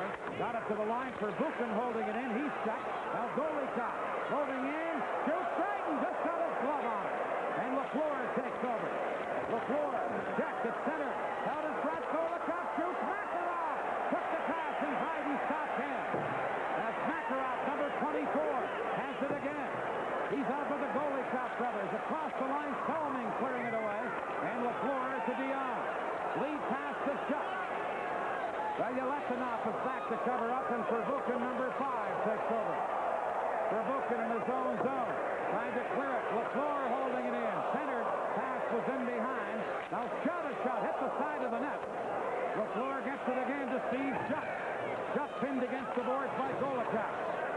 And now the Soviets clear it down the ice, and they're going to be called for icing on the play. Pretty good pressure right there, Bobby Orr, on the part of the Soviets. They are so strong, they kept knocking Team NHL off the puck. I thought that one save that Dryden made, the way he reacted from here, looked as though it might have hit him on the mat. Well, one hits the post. I don't know if this is the one that hits the post. That hit him on the hit him up high, yes. The shot before that hit the post, but they had Golikov and Markov had two great scoring chances. Yes, it hit him up high. Face off in the Soviet zone. Here's Beck shooting from the point, and it's kicked out by Trottier. Comes to center, Savard for the NHL, trying to work it back in, centered it. Soviets dump it right into the center ice area. Beck over on the wing. Clarke, Gillies stand on it, and now here comes Varnikov, number 10.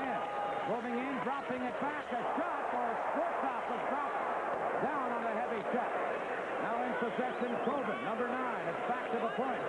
Gankov is decked on the play by Clarke Gillies. Holding on to it is Sportsoff. He's tied up. NHL trying to clear it out of there.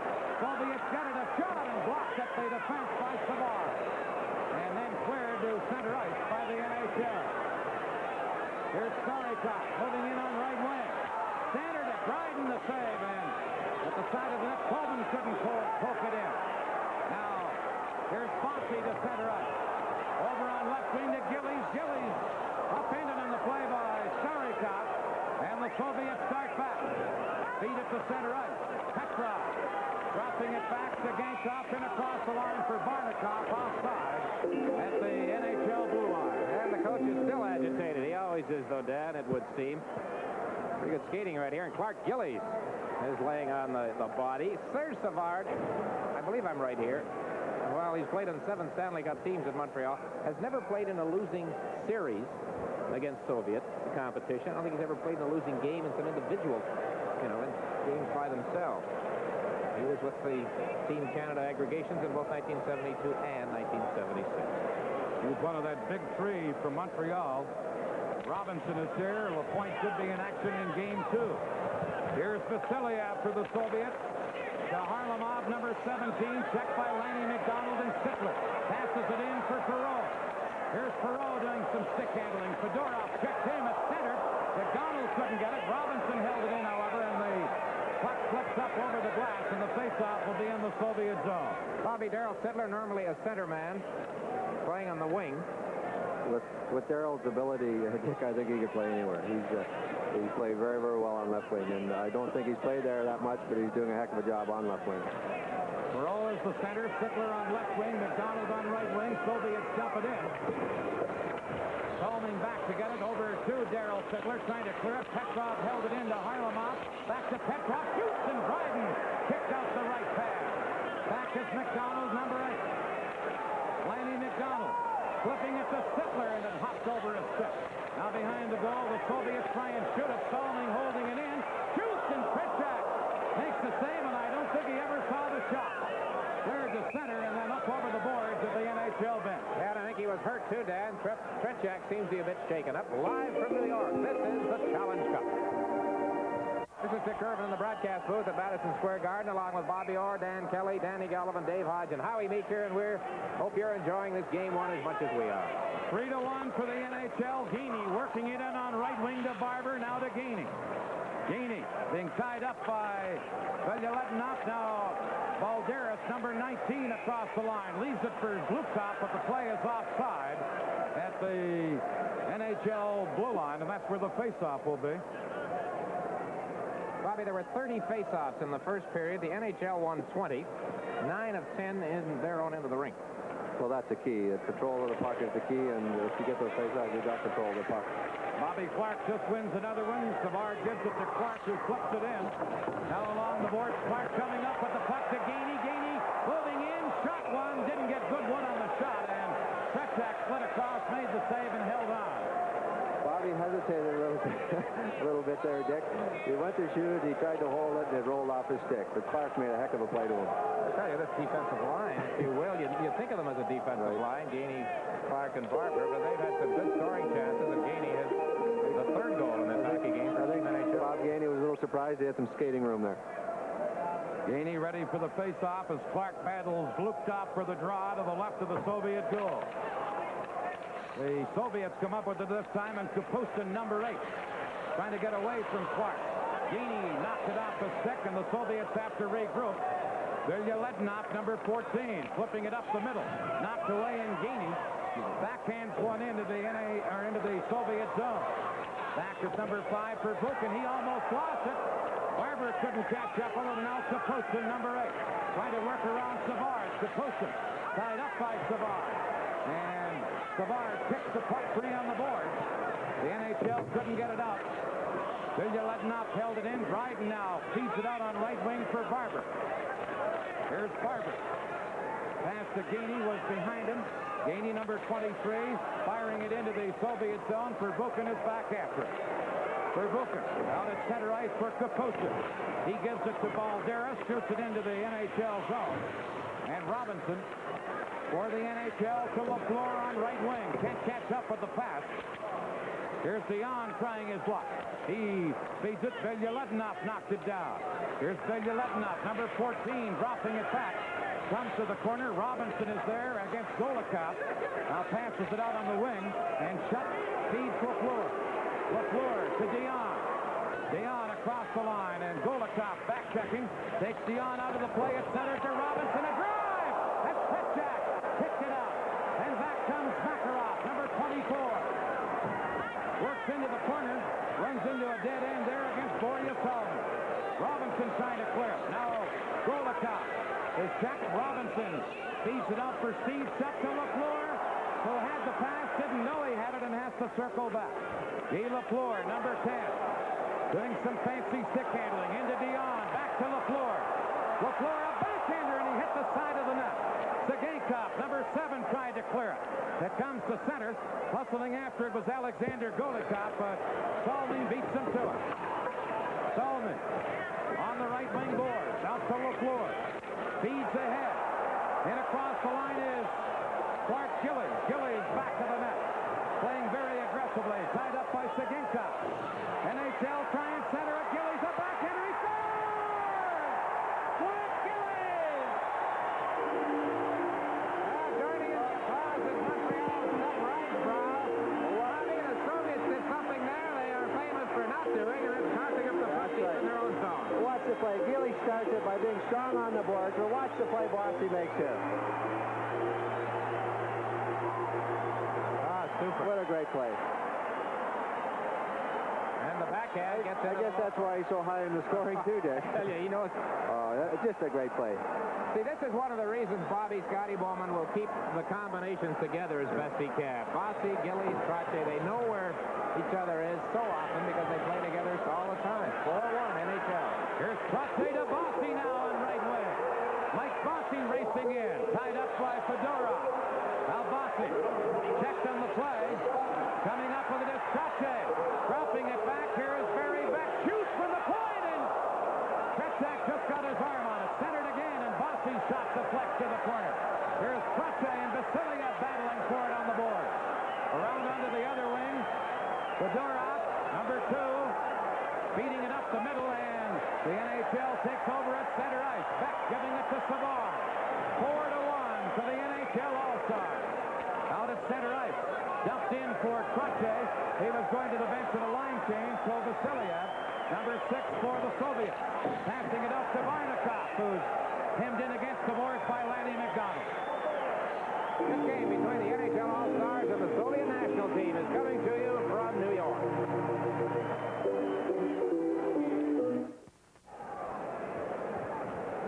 It's a great pleasure for me now to turn over this broadcast to a good friend, a former partner, one of the great hockey announcers of all time from Hockey Night in Canada, Danny Gallivan. Thank you very much, Dan. And quite a hockey game going here at Madison Square Garden. 10 minutes and 47 seconds left. In this, the second period, 4-1 for the NHL. Puck is in the Soviet zone, coming out on the left side for Book, and he gets it out over the line. And Lanny McDonald cleared it in there on the offside. Danny, I take it you've been impressed so far with the entertainment you've seen. Well, going back the years to 72, you always had great, exciting hockey between the Soviet, North American teams of the National Hockey League. And this would augur well for the rest of this series. Now Salming at his own line. He's on the blue line with Robinson. Ahead it goes on the left side. It's flipped into the corner by Sittler, and Perreault is in there. Clearing it ahead. He was upended. Now Lanny McDonald is on the move in the corner. Billy Lapointe tried to get it. Now it's centered in front of the net. Here's Lanny McDonald taking a shot. And Trottier covered on the short side. Now on the left wing, the Soviets are going to get out over the line.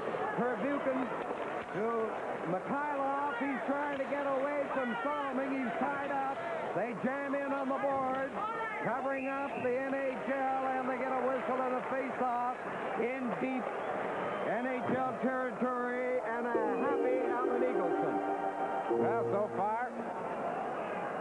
Nice to see Al smiling. Come on, Bobby, now you must smile once in a while. NHL President John Ziegler indirectly behind, and smiles are broad in the NHL official area. I think the last 5 minutes after the Gillies goal, the team's been forechecking unbelievably, and there appears that the Soviets can be forechecked. And if we check them, I think we're going to come up with a lot of scoring opportunities. Bobby, shots on goal in the second period so far, 7-2 in favor of Team NHL. Face-off in NHL territory. Schluchthoff, number 22, is that center. Kapustin on the left side. Balder's the other winger for the Soviets. Starikov is on defense with the Gankov. Now Barber into the center ice area. He tried to hit Gainey in full flight. And there's a penalty coming up. Into the corner. Working doggedly is Clarke. Back it goes to Savard. Dryden is under the net. There's a screen shot, another shot. And it hits Trottier. Here's Dionne. It goes to Gainey into the corner to Savard. He centered it through the crease. Here's Dionne. Getting it to Savard. A shot. And the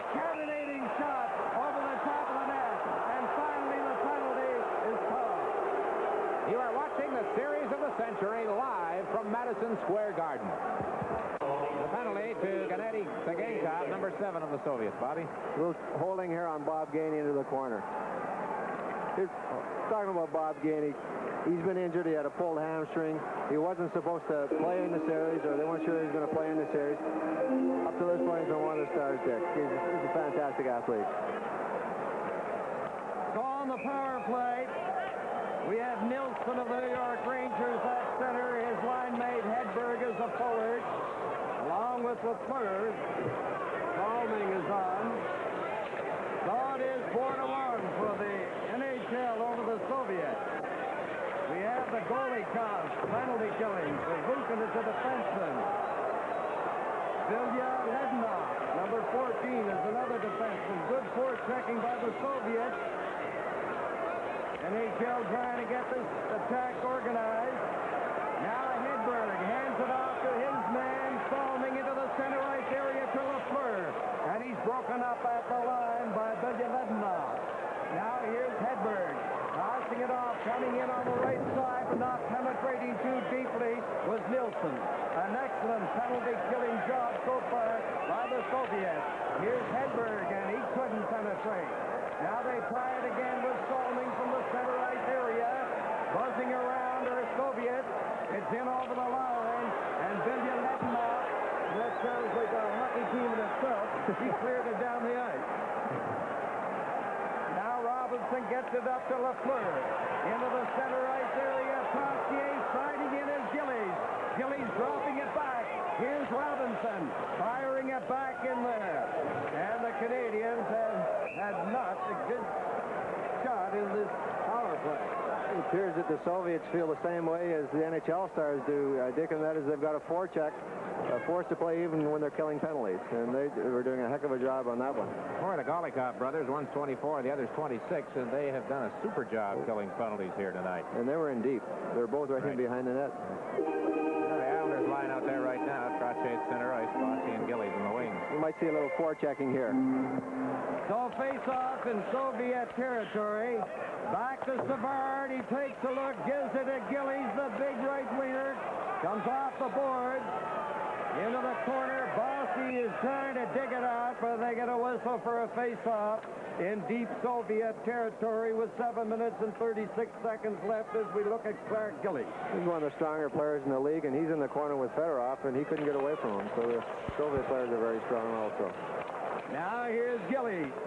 Getting it into Trottier, back to Savard. He gets it along the ice. Lukov coming out with Kapustin, who takes the pass in over the NHL line. Into the corner. Vasiliev back to Fedorov. He fired it into the corner. Here's Savard. Getting it to Trottier with Gillies and Bossy. They're in over the line after firing it to the corner. And the penalty has expired. Bossy is trying to center it. Behind the net to Trottier. He's a dandy. He zigs and zags, trying to get clear. Vasiliev in the corner for the Soviets. Takes a look, and he fires it to the line. Gankov leaving it there. In over the line. Fedorov, he took a shot off the arm of Bryan behind the net. They try to center it. Soviets making changes. Lukov is in the corner. He takes a look back near the line. There's a shot right off. And that was Dvorak taking that shot. Point blank range. He had just come off the bench. And Dryden came up with a big save. Fedorov ahead to Kapustin. And there's an offside against the Soviets. This is live coverage of game number 1 for the Challenge Cup. The Team NHL supporters in this large crowd, Harold Ballard, owner of the Toronto Maple Leafs. And this very pesky line, a diminutive line for the Soviets. Potvin number 9, Varnikov 10. Dvorak, who had that excellent scoring opportunity, number 11. There's Potvin going in, and he rattled that one off Salming's leg. Salming around the net. This line is forechecking. Here's Dionne, a long left wing pass is shut off the boards. He couldn't pick it up. Vilya Lednov is on defense now for the Soviets. He's number 14. Here's Lafleur into the corner, jostling, trying to get possession. Shutt comes up with it. Couldn't pass it back. Here's Potvin lugging it out to the other side to Barnikov at the line. He's being watched by Robinson. Dionne losing it. Recovered by Soloming. Ahead to Lafleur. Rink-wide pass off the board. Here's Shutt going in a goal. And he fired it wide. Shutt utilizing that great speed to pick up that rink-wide pass off the board. The Soviets are back. There's a weak shot. Dvorsov couldn't get it through there, and finally it's over the board. Well, one of the most famous of the Soviet players, goaltender Trottier, and over the years he struck up quite a friendship with Bobby Clarke, and before the game he talked about it. I have played against Bobby Clarke in 1972 and again against him in the Canada Cup in 1976. He and I have become very good friends. It is going to be very difficult for me to play against an old friend.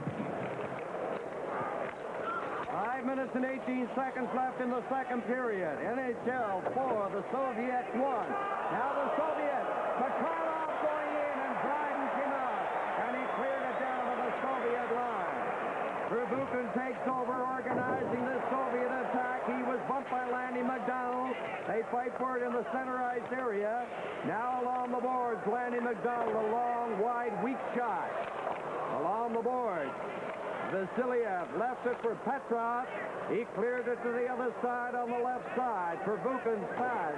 That misses Harlamov. It's down the ice, and it's going to be icing against the Soviets.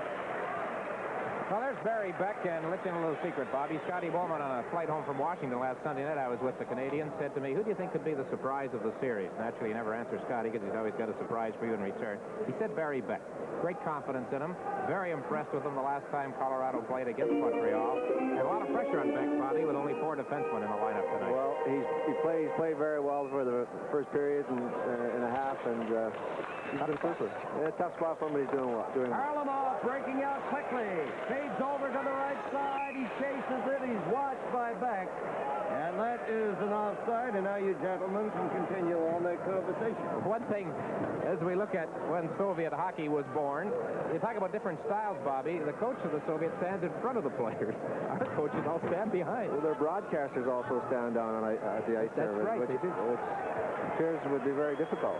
Well, I tell you, the distance we're working from tonight, I'll put the first broadcast last night. Face off outside.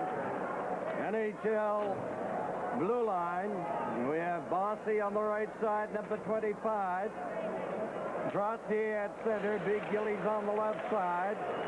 The goalie cops are on there with Makarov. Alexander Golikov and Vladimir, his brother. Now it's Bossy and over the line. Watch Trottier. He's getting it front, and he tipped it on. Trottier came up with an amazing save. That was at the lip of the crease, and that was great action. And the New York line gets a nice New York hand. The Challenge Cup is coming to you live from New York. The big news for 79 is from Chevrolet. The new Chevy Monza 2+2 hatchback. More standard Monza features than ever add up to more car, more kicks. Standard equipment includes tinted glass, AM radio, shift console, sports steering wheel, white striped tires, body side moldings, bucket seats, carpeting, hatchback, and more. All standard for only $4,571. When you want to put your car dollars to work for you, put your money on Monza from Chevrolet. Time remaining in the second period, 4 minutes and 5 seconds. That's the back of Savard you're looking at on your television screen. Robinson ripped his shot, waist high, and Trottier covers up. NHL now with a total of 19 shots as against 10 for the USSR. We have Salming and Robinson on the point. Gillies dumped his man over on the far side. Vilyaledinov cleared it around the net. Bossy in turn is bumped. That was Makarov. Now into the corner. Fedorov lugs it into the center ice area. He misses with that weight wing toss, and it's gobbled up by Robinson. In it goes to Bossy. He's upended by Fedorov. Puck is out over the line. Robinson in for Trottier. He delicately dumped it into the corner. Fedorov is bumped solidly by Gillies. And the NHL tossing Bodies around now. Puck is out over the line. Into the center ice area. Salming. He knifed it in there. 4-1. NHL leading the Soviets. Jostling in on the board. Clarke to Fedorov. And they get a whistle for a face-off. So there's Aggie Kuklewicz, a former junior hockey star in Canada, played briefly with the Rangers in the old Madison Square Garden here in New York, and there wouldn't be a series without Aggie. I don't think. He's the interpreter. He wet nurses the Soviets when they arrive. He's with them till they leave, and he does just a super job, and he is a tremendous help to those of us in the broadcast business as we try to get lined up for these international confrontations. 3:12 left in the second period. Kapustin cleared it on it for the NHL. Gainey. Back to Savard, who took a look at the clock. He gets it to Beck. Beck's pass goes to Clarke over the line with Barber. A weak shot is wide. Gainey around the net trying to center it.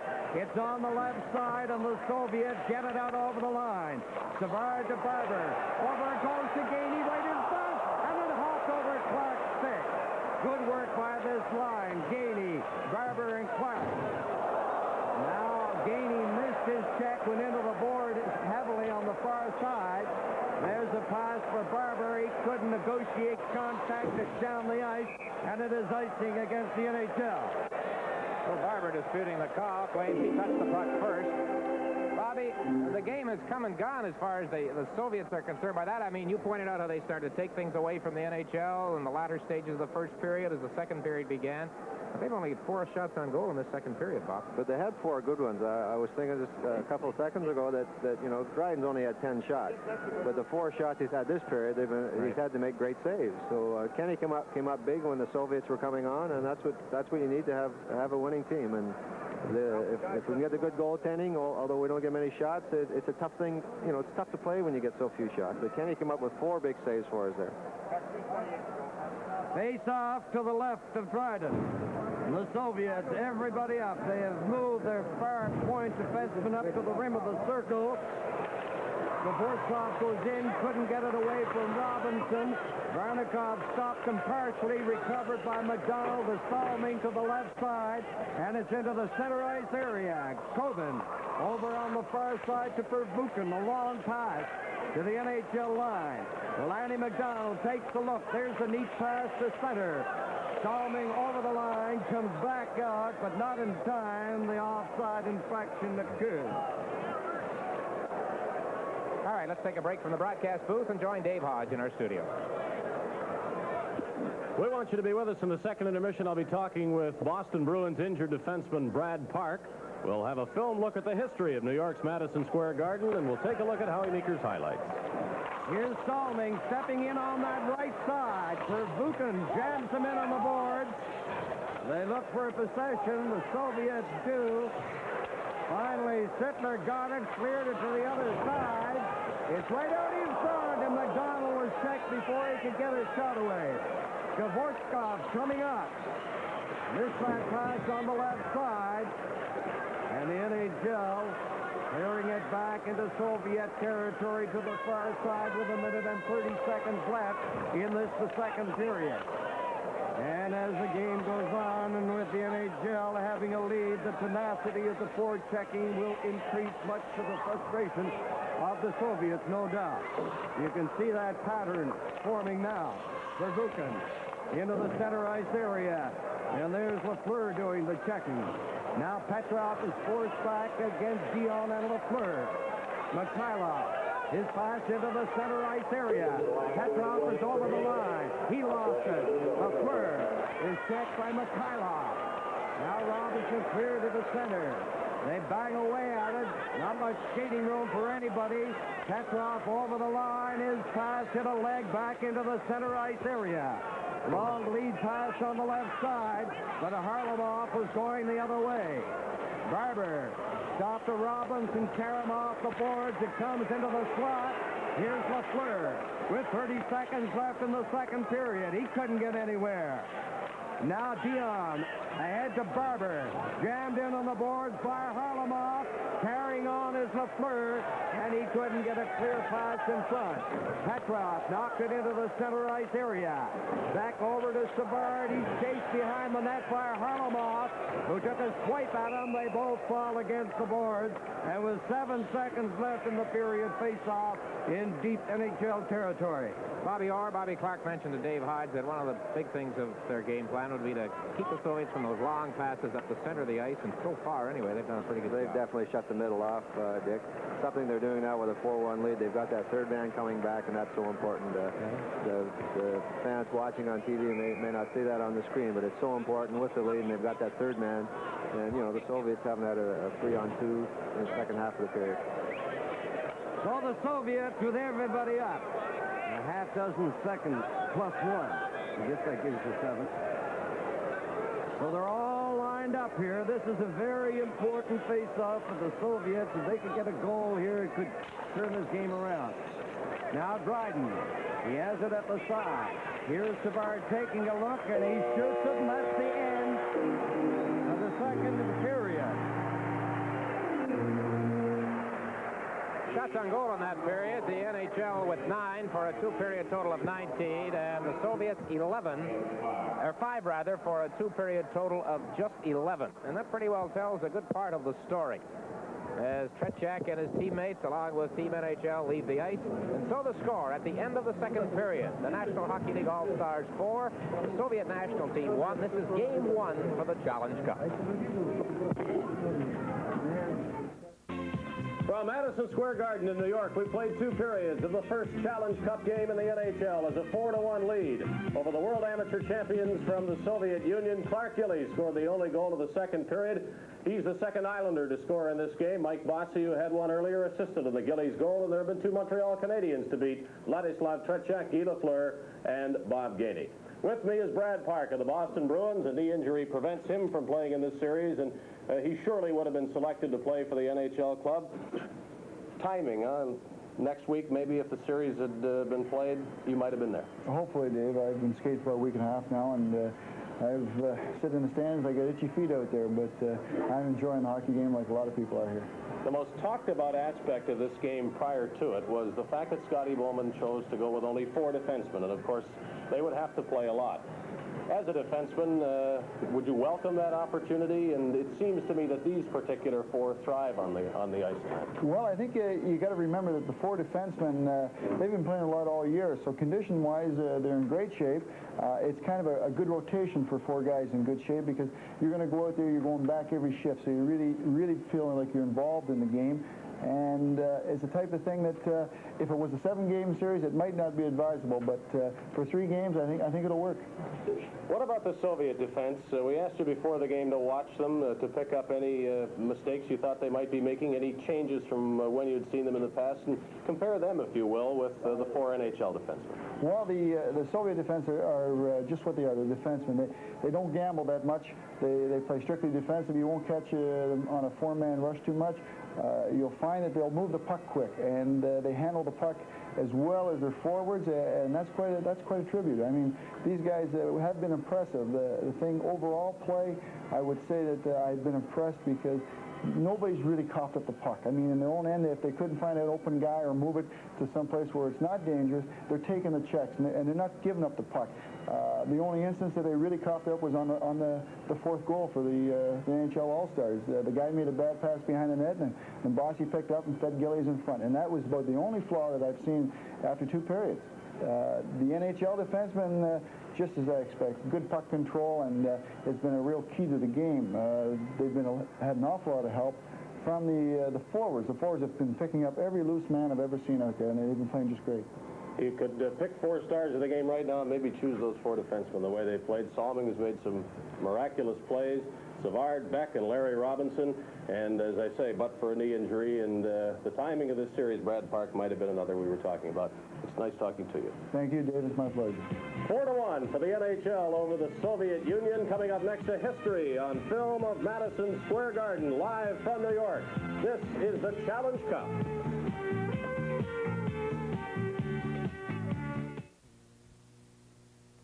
We as Canadians work.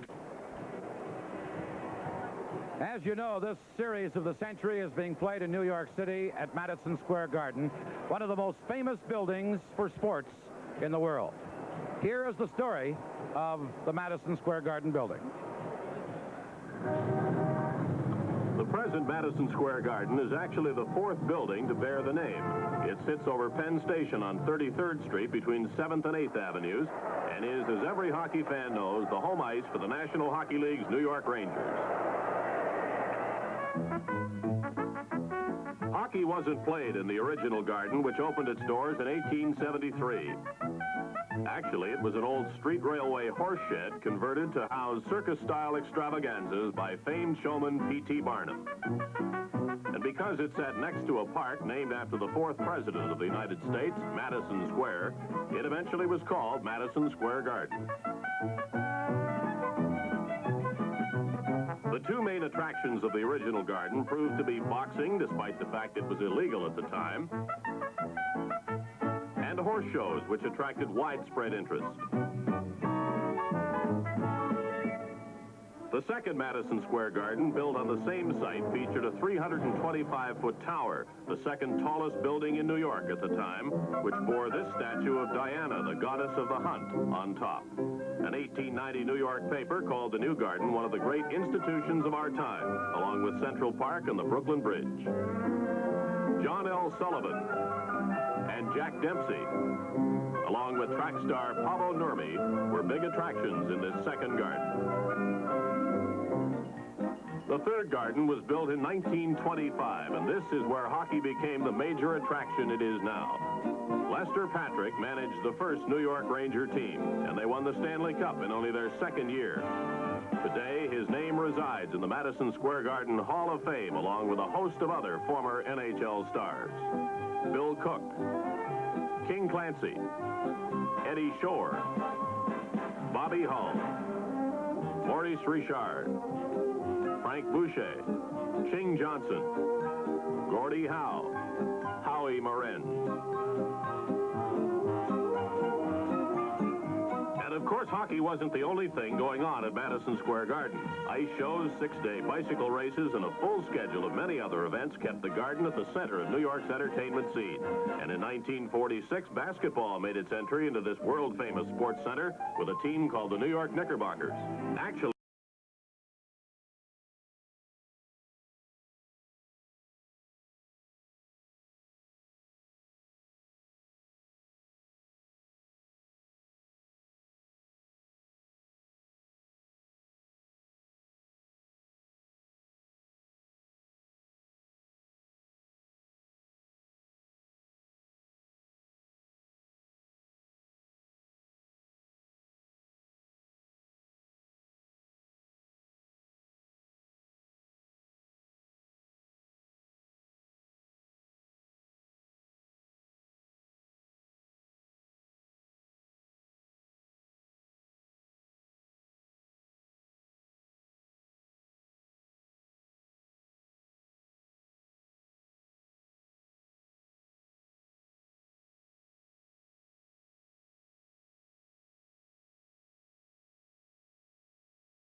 sports arenas in the world, or as they say in New York, simply the Garden.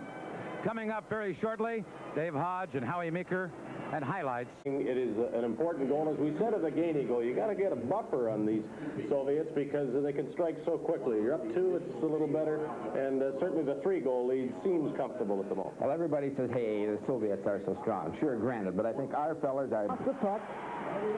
But instead of killing him, instead of stopping the play and let the other Soviet player pick it up, he doesn't. Now watch here. Gillies stays on the puck. Soviet player comes, picks it up, and throws it behind the net, and no one's there. Bossy picks it up, out to Gillies. Trottier comes out slow and goes down. But certainly, Gillies on the puck, and Bossy reading where it's going to go, and the Soviet player, again, instead of hanging on to the puck, throwing it away from the flow of the play, or throwing it faster behind the net, and it's no goal. But hey, I'm happy to see that one go in. I want one more. Maybe that's an example of what you can do, the gains you can make by getting on them in their own zone and taking advantage of what might be a Soviet weakness. Well, again, on offense, Dave, it's anticipation. You look and analyze and react, and that's what our fellows do so well, and that's the result of a beautiful goal. 4-1 for the National Hockey League over the Soviet Union. Live from New York's Madison Square Garden, you're watching the Challenge Cup. Oldsmobile Cutlass for 1979. It's different cars for different people. Like Cutlass Supreme Room, the nicest of luxury touches. Or Cutlass Salon, lots of front and rear headroom thanks to the distinctive roofline. And Cutlass Cruiser, a sedan ride in a hard-working wagon.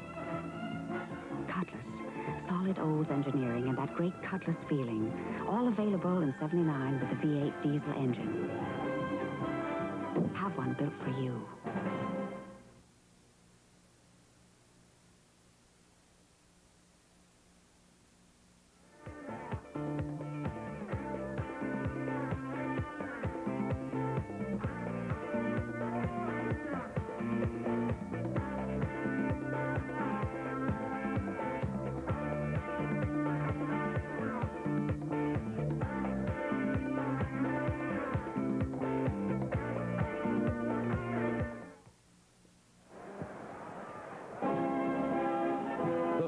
Of the century, the stars of the Soviet national team meet the all-star team of NHL, and it's all here on CBC. Game 2 comes to you this Saturday from Madison Square Garden in New York. Bobby Orr, a 4-1 lead. What will be the NHL strategy in period 3? Well, I don't think they will try to sit on that 4-1 lead down. I think they'll keep going after them. So many times you see teams try to sit on a big lead, and you end up playing improperly, and the game's tied up. So I think they'll keep going after them. I don't think you'll see any 3-on-2s. They're going to have that third man coming back and just play like they played the first 2 periods. Just 2 great periods. You feel that forechecking the Soviets is one of the keys? Well, look, watching the first 2 periods, I think they can be forechecked. I thought they may have been practicing this or been a little used to the forechecking now. I don't believe that they can that they like the forechecking, and that's the thing to do to them. That's Bobby Orr, and now to Dick Irvin. Just one goal in the second period. Howie and Dave gave you another look at it. Clarke Gillies from Mike Bossy, an all New York Islanders goal, if you will, at the 8:14 mark to make it 4-1. The shots on goal through 2 periods of play. The NHL out-shooting the Soviets by a margin of 19-11. Lafleur, Bossy, and Gainey in the first period for Team NHL. Mikhailov, a power play goal for the Soviets. There is Mushkin, the backup goaltender, Trottier, a young fellow who played with the Soviet Wings during their recent series of 4 games against NHL opposition.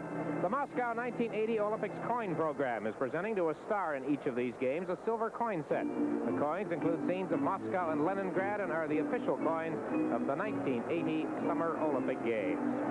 Tony Esposito, the backup goaltender to Ken Dryden, as we are set for play in the third period, 4-1. NHL in the lead. Here's Danny Gallivan. And for the Soviets, Petrov is at center. Mikhailov on the right side. Harlamov on the other wing against McDonald, Perreault, and Sittler. NHL clearing it in. Sharikov touched it, and a placing called against the NHL. Dryden in goal has a total of 11 shots. Didn't have too much to do from the point of view of quantity, but I think you will agree that of the 5 shots he had in that second period, he had to come up with 4 splendid saves. Young fellow you're looking at, the youngest player on the Soviet team, won a job for this series with some fine play for the Wings in that series against NHL teams. So the Soviets, everybody up for this face-off to the right of Dryden. On the draw, Robinson behind the net to Salming. He sees an opening, comes up on the right wing, goes to center. Mikhailov is after him. Salming clearing it in behind the net. Perreault, watched by Vasiliev. Now on the left side, Harlamov gathering speed in over the line. Good move, he passes it back. Robinson knocked it away. Now to the side of the net, Salming. He cleared it off the boards. Lanny McDonald to Perreault. Sittler is on the left side, cuts to center. Sittler on the backhand, couldn't get a good shot away against Vasiliev. Now Salming keeping it in. Makes a move against Harlamov. Salming turning. He takes a look behind the net to Perreault. He centered to Lanny McDonald. And a blistering shot rattled off the board. Harlamov turning in his own zone with Mikhailov and Petrov at center. They hit the NHL line. They lose it there to Sittler. And he fired it back. Fedorov is now on defense, getting it back to Vasiliev. The Soviets making changes while the play goes on. Looked off. Now it goes on the right side. Kaputin is jammed in on the board. And Robinson cleared it down to the Soviet zone. Back in front of the net. They organize. Balderas set it back. Vilya Lednov. Now it's into the center ice area, and Savard broke it up. There's Barber backhanding one in. On the move is Gainey doing forechecking against Balderas. It goes to the corner. Barber moves in rather deeply. There's Gainey on the left side. He gets it, a shot right over Dionne. Another shot to the open side from a sharp angle. Glorious scoring opportunity for the NHL there. Dionne is hustling, couldn't come up with it. Gainey is in there. It's passed back to Putin starting out into the center ice area. Over the line. Beck broke it up. Now Barber clearing it on the right side. Vilya Lednov laid it back there. He's behind the net trying to shake off the checking of Shutt. Shutt has it. He in turn lost it. And Golikov got it out to center. Vilya Lednov is in over the line. The other Golikov gets it to the side of the net, and Dryden holds on for a faceoff. Right there, one of the few times the Soviets have thrown that pass right up the center and clicked. The Challenge Cup, the series of the century.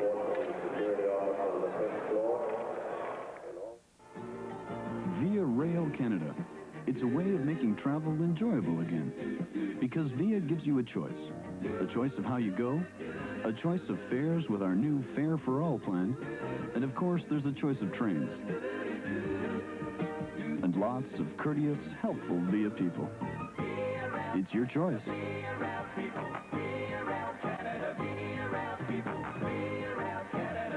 Be good to yourself. Take the train. Well, there's the Soviet announce team. Mr. Buzarov, who has been here so many times, as Bobby mentioned, does the game from ice level directly beside the Soviet bench. Golikov, Vladimir, and Alexander out there with Makarov for the Soviets. It's cleared over the glass, and again they will face off in deep NHL territory as we look at defenseman Pervukin. The shots on goal is 20-12 at this stage in favor of the NHL. They lead 4-1. NHL getting the draw. Dionne trying to clear it out. It's kept in. Makarov right in front. There's a loose. They score! Picking up the rebound. Vladimir Golikov.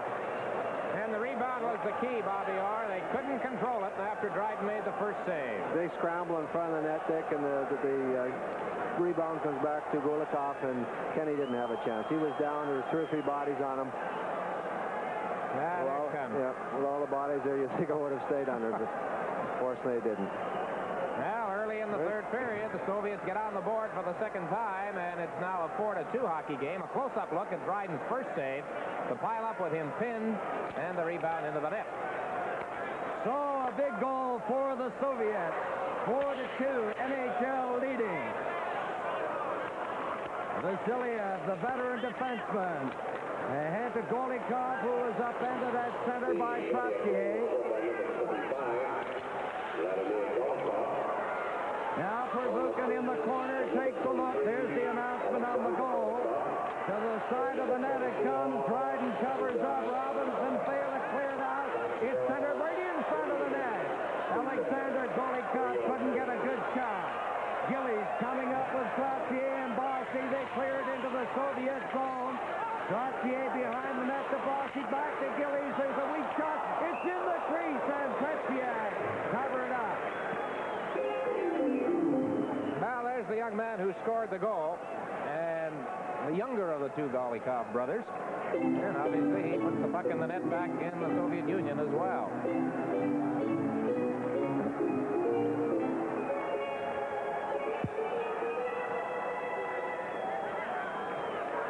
Face off to the right of Trottier. Savard playing up inside the line with Beck. Now they have to go back. That spinorama move by Savard, and then he tosses a pass that missed Gillies, but it was offside in any case at the Soviet line. Clarke Gillies, the goal scorer here tonight, and Bobby, probably the most effective NHL body checker in the game. Well, he's thrown a lot of good checks tonight. He's not really taking long runs at them, but it's something I think we have to do against the Soviets is take their bodies, and Clarke's certainly been doing it tonight. He's doing a fine job. The Soviet line at the present time comprises Varnikov, Potvin, Kavorsov. Now it's cleared in by Savard. Vilyaledinov into the corner. He falls, and the play is stopped again. So we're getting a fair frequency of whistles within the first 5 minutes of the third period as Coach Bowman looks on. Time of that goal was 3:02. Dionne is tied up. Kavorsov starts out on the right side. He falls. Now Shutt and Lafleur on the move on the right side. A drop pass. There's a shot. It didn't miss by too much from the stick of Dionne. The pass off the stick rolls back to the NHL line. Savard is forced back in there by Varnikov. It's out over the line. Varnikov is on it. Starikov gets it. He rolled it in over the line, and Savard around the net takes a look and plays it up on the left side. Shutt trying to get it. The Soviets are on it. Now Dionne coming up on the right side. Lafleur is cruising in front. Starikov blocked the pass intended for Lafleur. Kavorsov into the center ice area. Couldn't get very far. Dionne to Lafleur. Back to Shutt. And it was broken up inside the line by Potvin. Now Kavorsov couldn't get very far at center. Cleared it to Harlamov. The Soviets making changes. Puck is along the boards and cleared down the ice by Perreault. Fedorov, the defenseman. Harlamov back there to get skating room. Played it over to Vasiliev. Soviets are way before them at center. They headman that puck. And the Krylov was just offside. Live from New York, this is the Challenge Cup.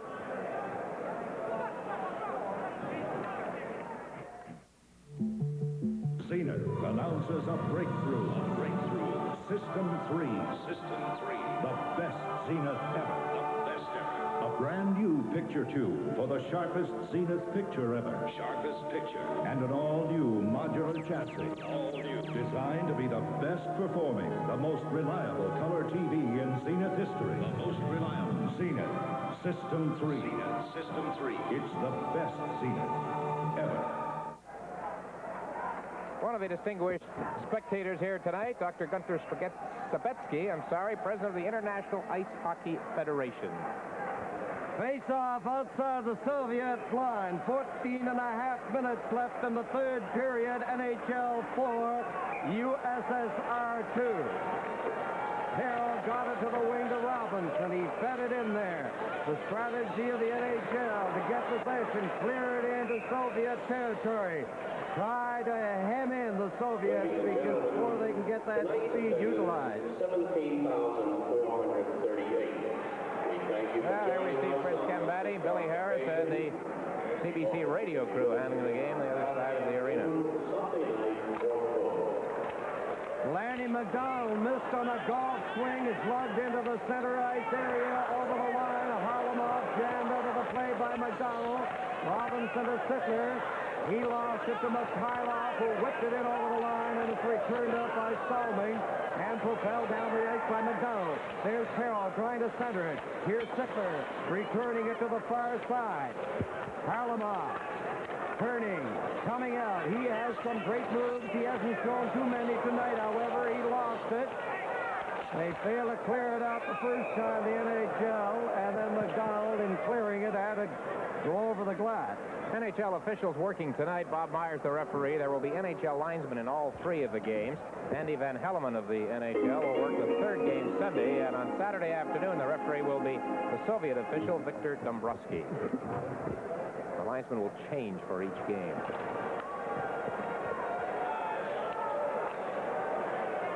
Fliptoff, number 22. Billion Ledenoff, 14. There's a shot over the top of the net by Fliptoff. In on the boards, they jam, fighting for possession. Kapushkin was given a shove by Clarke, and there's the former president of the National Hockey League, Clarence Campbell. He will be formally honored by the NHL at the Waldorf Astoria tomorrow night. And he looks pretty well for a fellow who was in 6th bay last week. Those Campbells are rugged. Now up on the left side. Clarke couldn't clear it out. Ilya Ledendorf knocked it back in there. Beck is tied up along the boards. Clarke, aggressive, fights for it. The whistle goes just as Clarke came away with it. You know, with a 4-2 lead, Dick, I think it's important now that the NHL All-Stars keep the puck moving ahead. Forget about the drop passes, over center ice and get it in and going after it. Trying to get fancy, a puck's going to bounce over the stick or something like that, and, you know, it's going to be 4-3, and they're back in the hockey game. Barber gets it to the line. Pazukin with a weak shot, has it on the target, and another face-off. This game between the NHL All-Stars and the Soviet national team is coming to you from New York.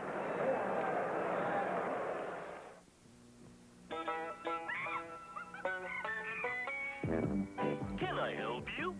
Baboon Burger. Nice car. What is it? Chevy Chevette. Best-selling small car in North America. What do you have on it? AM radio, console, reclining bucket seats, white striped tires. It's all standard on the four-door Chevy Chevette. Even the hatchback. Love it, but I don't need the hatchback. How come? I've already got a trunk. Chevy Chevette. A lot of little car for the money. Well, a group of distinguished members of Parliament from the Bahamas are here as guests of Mr. Ziegler of the NHL and Mr. Eagleson of the Players Association.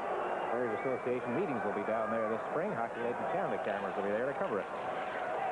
On the face-off, Savard to Clarke. The corners are closed. Now Savard gets rid of it. Ilya Ledenoff. And it back in over the line. Gainey swings the pass to center. Luptov getting it over to Kapushkin. He's trying to feed it in front. The traffic is heavy there, and Barber clears it down the ice. Well, you see a pattern of the NHL playing it rather cautiously at times. With his 2-goal lead and 12 minutes and 40 seconds left in the hockey game. Algeris over the line. His pass is intercepted by Gainey. Gainey down on the left side. He's stopped along the boards by Ilya Ledenoff. And now it's returned into the NHL zone. There's the steady veteran of the NHL, Savard. Over to his teammate Gainey. He flicked it into the Soviet zone. Starikov clearing it on the right side. Ilya Ledenoff coming in on the right side. He's cutting. He sent it right out in front. And is swept away by Salming, who has been a tower of power on that defense for the NHL tonight. Now there's a shot by Gillies, who broke up the play. Golikov. Ahead to Makarov on the right side. Makarov gets a shot. He hits Salming with it. Trottier lost it. Back at the line. Starikov takes a shot. There's another one by Golikov. He sent it right out in front. And it's carried to the far right wing by Trottier. And he just got rid of it back to the Soviet zone, and the Soviets pour them at center. They hit the NHL line. knocked down at the line to Vorskla. Here's Lafleur. Ahead it goes to Shutt. Up on the right side, broken up at center. Lafleur got it back from Clarke. Lafleur's on the move. He shot it in there. Fighting for possession along the boards. Now to the other side to Dionne. And he just missed that pass. The Soviets. Dvorak at the line. He waited too long. Robinson ahead to Shutt. He's Shutt breaking through the defense. And he couldn't get through there clearly and failed to pick it up. He's digging away at it along the boards. It comes to the side of the net. And it's held for a face-off. Now they're almost at the halfway mark of the third period, and Bobby, you're right. The NHL has got to move it out. They've got to move toward the other end. They can't fire and fall back, really. It appears that they're trying to sit on the 2-goal lead, and I'll tell you, you get burned every time you try to do that. We've got to get that puck over center and going after it.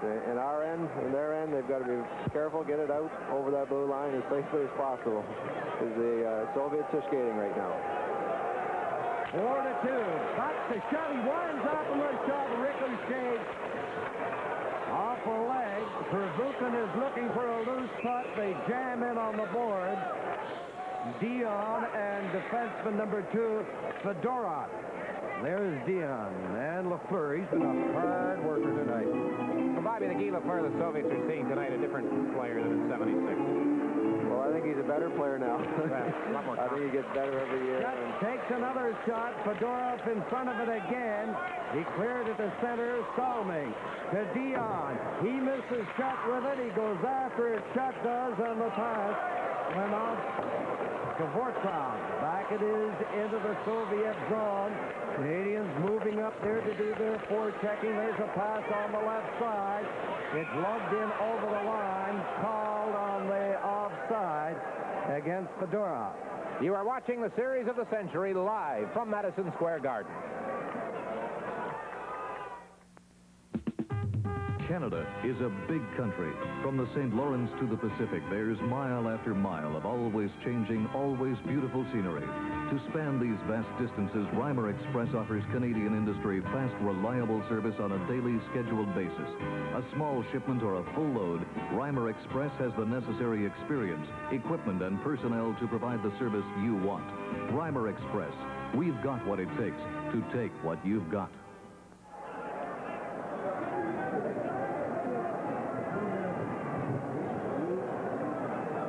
Face-off outside the NHL line. 10 minutes and 8 seconds left in the third period. NHL 4, USSR 2. They jam in on the board. And again, they get a whistle. Little social note right here. The Soviets held a meeting, the players. Petrov was the leader of it. They wanted to decide what movie to see here in New York. Settled on Superman. They all went on that. And there is Savard. Harlamov and Mikhailov doing the forechecking. Vasiliev stopped his man, Sittler. Savard to the other side to Lanny McDonald, bumping along the board with Vilya. The Soviets now, Dick, have decided to leave 2 men in deep all the time, and that's what they're doing. They're down 2 goals. They've got to get one quickly to get back in the game. There's 9:47 to play, and they're sending everyone in. So it's going to be a tough last half of the third period for the NHL Stars. 5-2 shots in favor of the Soviets this period. Many of these fans tonight in the Garden are, of course, Ranger fans, and they're hollering for Nilsson and Hedberg. Here's Perreault. A shot.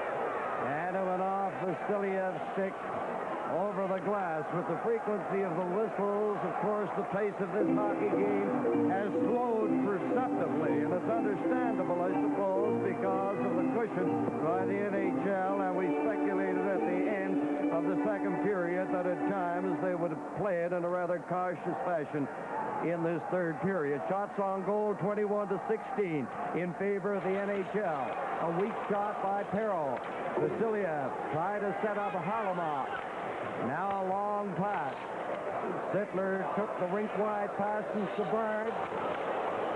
Vilya bumping there with Lanny McDonald. Vasiliev ahead. It goes into the center ice area. Mikhailov is over the line. He dropped it to Petrov. There's a hard shot. But Bryan had it well covered on the short side.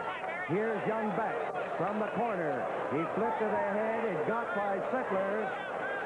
And back for the Villanevina. Vasiliev. Ahead it goes. Mikhailov against Robinson.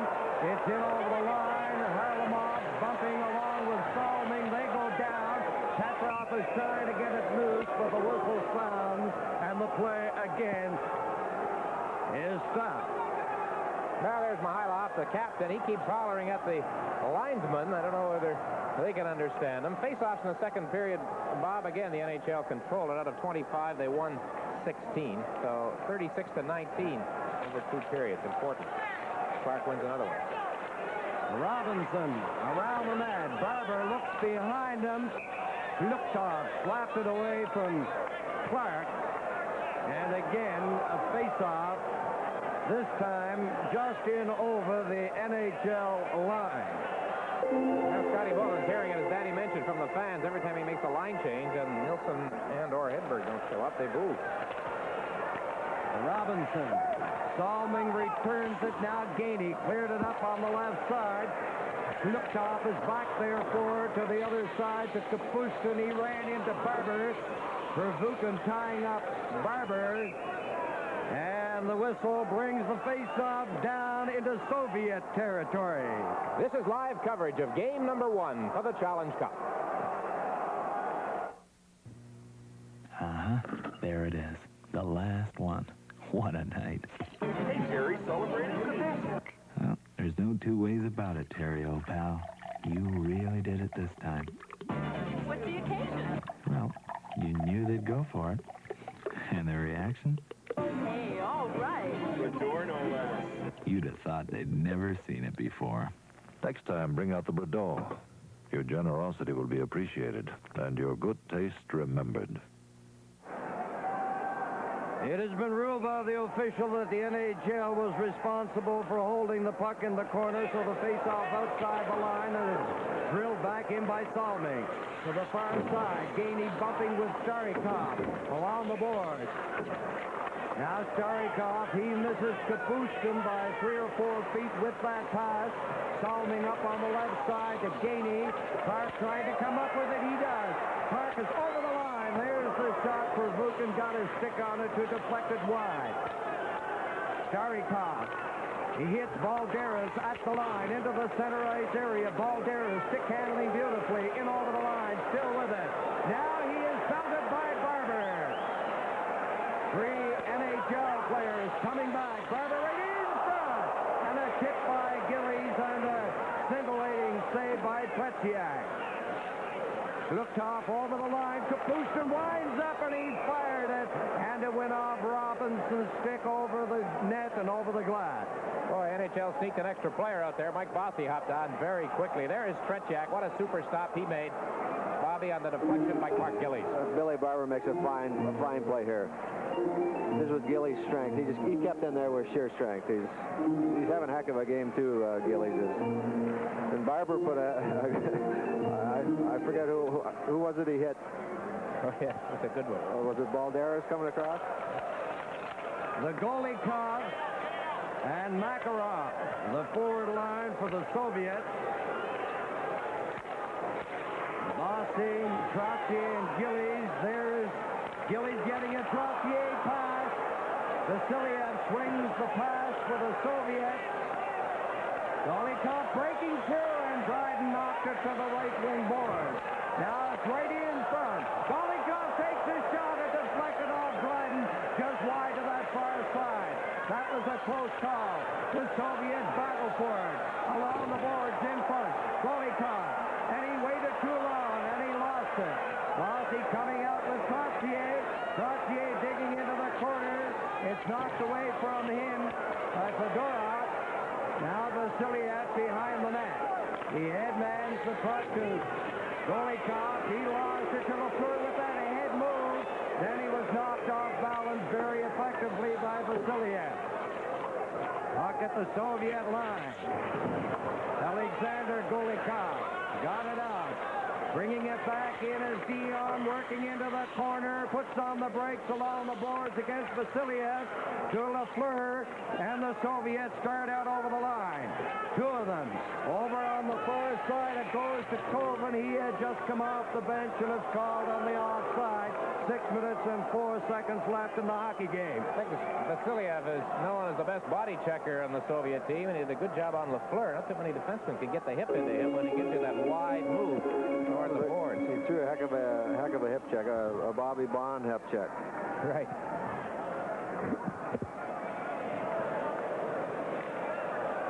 And now Bernikov and Skvortsov out there to join Potvin.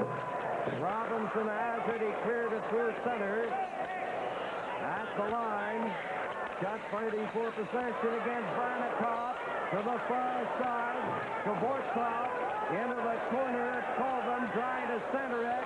He falls. It's whipped along the left side. And down the ice it goes. Vilya Levinov back there for him. To the far side. Lafleur keeping it in. Gives it to Dionne. Dionne swings it right in front. And another outstanding save on the deflection by Trottier, this time off the stick of Lafleur. Soviets coming back in. Here's Potvin. Draped in on the boards by Robinson. It's behind the net on the mesh, and the play is stopped with 5:16 to play in the hockey game. 4-2 for the NHL. Well, another youngster in the Soviet team. He's only 21 years of age, Varnikov. 5 goals and 5 assists in those 4 games the Wings played against NHL opposition. And now we'll go downstairs and join Dave Hodge. Following the game, the Molson Player of the Game Awards gold medallions will be presented to one player from each team. Making the presentations tonight, one of the all-time greats of this game, Jean Beliveau, former centerman with the Montreal Canadiens. Here's Lanny McDonald centering it in front of the net. The Soviets starting out on the right side. Big Petrov fired it. It's off Perreault's stick. Goes to Salming, and he dumped it down the ice. Here's Perreault going to get a goal. Perreault is called on the offside. Larry Robinson really hit Harlamov on that full exchange, and the Soviet star has gone to the bench, and he is hobbling to the bench and has just made it. Robinson hit him dead on just outside the Soviet blue line, and he shook him up. Here's a look, I think, at that last Dionne and Lafleur, right. Well, back of the net. Lean over to put the puck. Lafleur goes to the net. Now the Soviets in the NHL zone. Screenshot. Darryl took that, but Dryden had no difficulty in the final analysis with it. Petrov passed it back. It's intercepted by Perreault with that head fake. Now Perreault getting the pass back. Actually, it was a shot by Salming, and he couldn't make contact. Now into the center ice area. Over the line. Makarov fires that hard shot over the top of the net up on the right side. Clarke coming up with Sittler. Over to Sittler. Sittler going right in on goal. And he went in too far with Trottier coming out to block him. Now the puck into the center ice area. Savard waiting for Barber to get onside. Savard working the corner, trying to get in front. Takes the shot, the rebound. It's Barber trying to center it. He's tied up partially and now completely by Vasiliev, with Clarke going in there, getting a stoppage in play. Boy, what a chance for Darryl Sittler. He's had 2 big ones in this game. Early in the game, he was hauled down for a penalty when he was in alone. And right there, eyeball to eyeball with Trottier, Bobby. Here it is. He couldn't get a handle on it. He seemed to lose it. It seemed to jump on him right here, and he loses control of it. And Trottier comes out and cuts him down. 3 minutes and 48 seconds left in the hockey game. 2 goals separating the teams. 4-2. NHL leading. Savard and Beck playing up, and there's Savard whipping a shot. It went off the leg of Fedorov. Now Gainey trying to get it. Fedorov couldn't get the pass. It was blocked by Barber. Clarke failed to keep it in. To Pushkin, his pass nowhere near the intended receiver, Balderas. Puck is back into Soviet territory. Fedorov gets that puck ahead. Balderas, he has excellent speed coming in on the right side. He has the good moves too. But that time he couldn't outguess young Beck. The Canadian representative, the NHL, and the United States ice representative. We'll get both of them in there. They shot it down the ice. That was a quick recovery, but didn't do it completely. Not to mention the Swedish players who are in the lineup as well, Daddy. Well, they're Canadians now. 3:06, Bobby left. Scotty Bowman knows time is a big factor right here. Now doing a great job forechecking. Alexander Golikov tipped it to his brother, Vladimir. He has it on the boards. He fired it back to his brother on the other side. Makarov is the other forward for the Soviets. There's a shot cleared out to the right side by Salome. Vladimir Golikov coming in on the right side. His shot went off Robinson. Robinson covering up in the corner. Makarov. He lost it. Trottier just got out over the line. That's back in, called on the offside. 2.5 minutes left in the hockey game. Well, there's number 25, Vladimir Golikov, who scored the second Soviet goal in this hockey game here in the third period to make it 4-2. 2.5 minutes, and again, the Ranger fans respond to the fact that a line change does not produce either Filson or Anders Hedberg. I don't believe either one of them has been on the ice here in this third period. Well, Scotty now is going to his defensive players. He's got the 2-goal lead. He doesn't need any more goals, so I'm sure that's the reason Hedberg and Nelson haven't been on this third period. Gavortsov, Varnikov, and Potvin. The line at the moment for the Soviets. Time becoming a very important factor for the Soviets. Digging into the corner, Lafleur. He lost it to Bill Yeldednov. Now Starikov is behind the net. He comes up with it. He headmans the puck. It goes all the way down the ice. It went through the corner of the crease. No icing. Lafleur missed a pass on the right side. Bill Yeldednov again clearing it out to Starikov. Potvin over on the left side for Varnikov. Gavortsov to the left wing against Savard, and it's knocked back into the center ice area. At the line, Shutt cleared it to center. 4-2, NHL leading the Soviets. 1.5 minutes left in the hockey game. Vasiliev backtracks to his own line. Lanny McDonald had a chance to pick up the puck, and he missed it.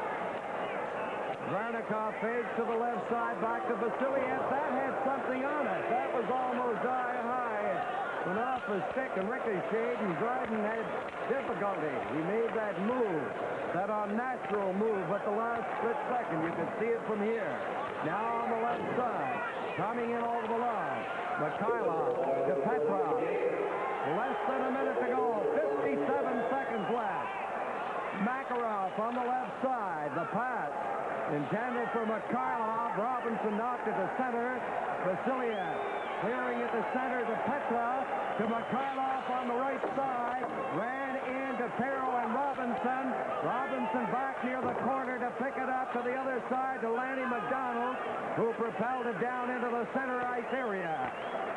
Now a half minute left. Here's Petrov. Petrov is working in there. Makarov tried to get a shot. He was checked by Salming. Back to the line. There's a screen shot from Fedorov, and it was wide. Vasiliev keeping it in. The Soviets with some final pressure here. And Salming finally rolls it down the ice. The countdown has started. 4, 3. Vasiliev getting it to center. The game is over. And the NHL defeats the USSR 4-2 in the first game of a 3-game series. Well, there it is, Bobby Orr, the final score, 4-2. Shots on goal in the final period, 9-5 for the Soviets, but 24-20 overall for Team NHL, and I would have to think that on balance, the 4-2 score represents a pretty good indication of the play tonight. Dick, they had a plan. The NHL All-Stars had a plan. They stuck with their plan. They played very, very intelligent hockey. Kenny Dryden came up with the saves when he had to, and I thought it was a fantastic game. Well, you're right. They had the early lead, and sometimes that can lull a team into some false security, if you will. The Soviets had moments when they did dominate things, but Dryden, even as you pointed out, not many saves in that second period in particular, but big saves, every one of them, and it made a difference. It it was a great team effort. Lanny, McDonald, I don't think he was in on the scoring. No, he wasn't in on the scoring, but defensively he played a heck of a game. He was that third man coming back all night long. Good body checks. Guys like Lanny played a fantastic game. Well, the boys in the trenches, the Gaineys, the Gillies, the McDonalds, they were the ones that really slugged it out. I thought Lafleur played a magnificent game tonight all around. Of course, when you get a goal as he did after only 16 seconds, it can set you up. Bobby, thanks very much, and we certainly look forward to games 2 and 3 working with you here in the broadcast booth. Thank you. 4-2, the final score. Team NHL beating the Soviet national team live from New York. This is the Challenge Cup. Get ready, get ready. Science has made an important discovery in outer space, inner space. The age of the Malibu, 1979 Chevrolet Malibu. It measures up on the inside, where dimensions really count. It gives you dashboard modules that are easy to remove for quicker service. And Chevrolet Malibu features GM's high-pressure compact spare for inner trunk space.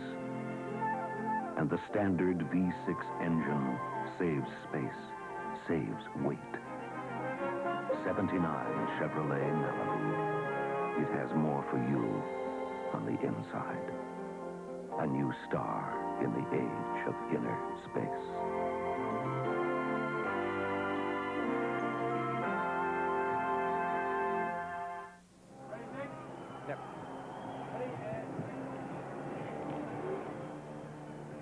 We have an extra moment here with Bobby Orr. Just to recap again, Bobby, I'd like you to perhaps get in a little more detail of the game played by Guy Lafleur, because he has been chosen the outstanding NHL player. Golikov, number 25, the outstanding player for the Soviets. Well, you asked earlier, what's the difference in Guy Lafleur now than 76? And if it's possible, I think he's a smarter player now. He's matured.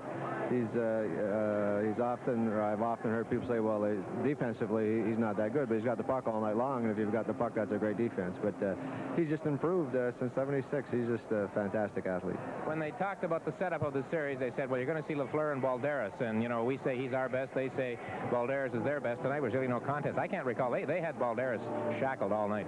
Well, he was hit a couple times. I think Billy Barber hit him once. Larry Robson hit him a good check. Clean checks, good checks, but if I had my choice, I think I'd have to go with Mr. Lafleur. Bobby, very briefly, we just have a few seconds left. Anything about the Soviets tonight that surprised you a little bit? Not really. No, I don't think anything, Dick. I think that's what Scotty expected. That's what I expected. I think that's what the players expected. Tomorrow, Saturday's going to be another tough one. Okay, Bobby, thanks very much. The presentations are going on now to players of the game by Jean Beliveau. Let's join that now. It's a great pleasure tonight to present the Molson Player of the Game Award for a fine effort and a great exhibition. Et il me fait plaisir de présenter le médaillon Molson à Guy Lafleur, qui a été choisi le joueur le plus distingué pour l'équipe du Canada. Guy, sincères félicitations. Merci. Encore une fois, de cette magnifique exhibition. To Guy, who was chosen the NHL Player of the Game, sincere congratulations, and it's a pleasure to present the Molson Player of the Game Award.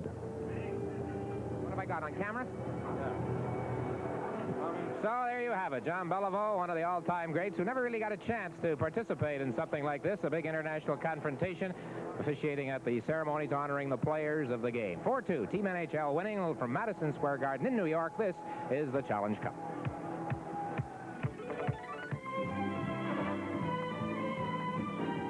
Oldsmobile Cutlass for 79 is different cars for different people. Those who want the nicest of luxury touches choose Cutlass Supreme Broom. With richness inside you'd expect in bigger, more expensive cars. Or drive the great space efficiency machine, Olds Cutlass Salon. Inside you'll find lots of front and rear legroom and headroom, thanks to the distinctive Salon roofline. A wagon in the Cutlass class should marry practicality with Olds quality, and Cutlass Cruiser does. A sedan ride in a hard-working wagon with an available 5.7-liter V8 diesel engine. Only Olds offers diesel V8 power for mid-size cars. All Cutlass models come with solid Olds engineering and that great Cutlass feeling on the road. Step up to Oldsmobile. Have one built for you.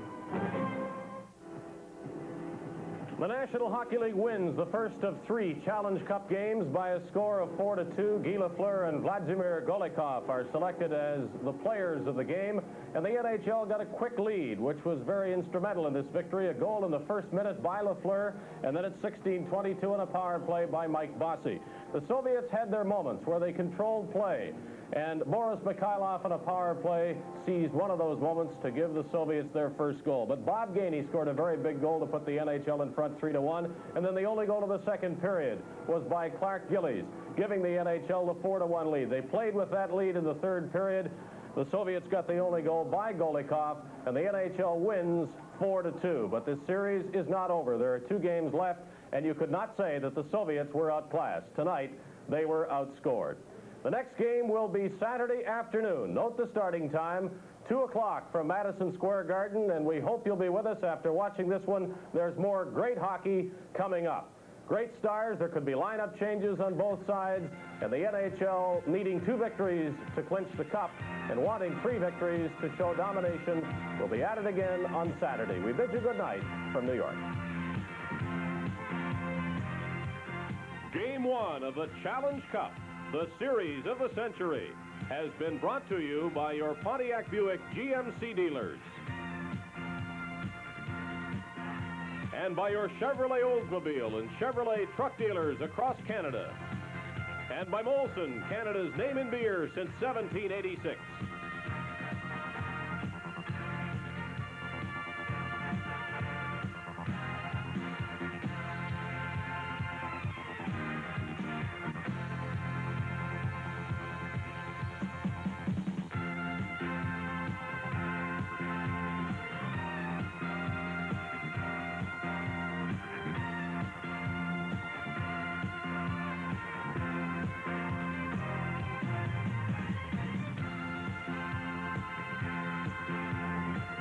This telecast has been produced for CBC by Canadian Sports Network in association with Harcom Consultants Limited.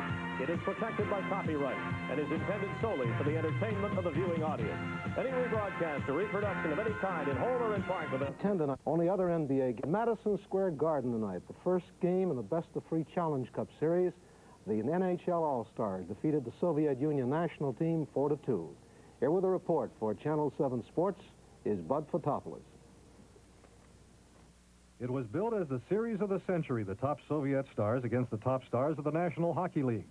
The NHL scored first, Bobby Clarke of the Flyers passing to Guy Lafleur of the Canadiens. The NHL led 1-0 after only 16 seconds of play. The Stars scored again at 6:42 into the first.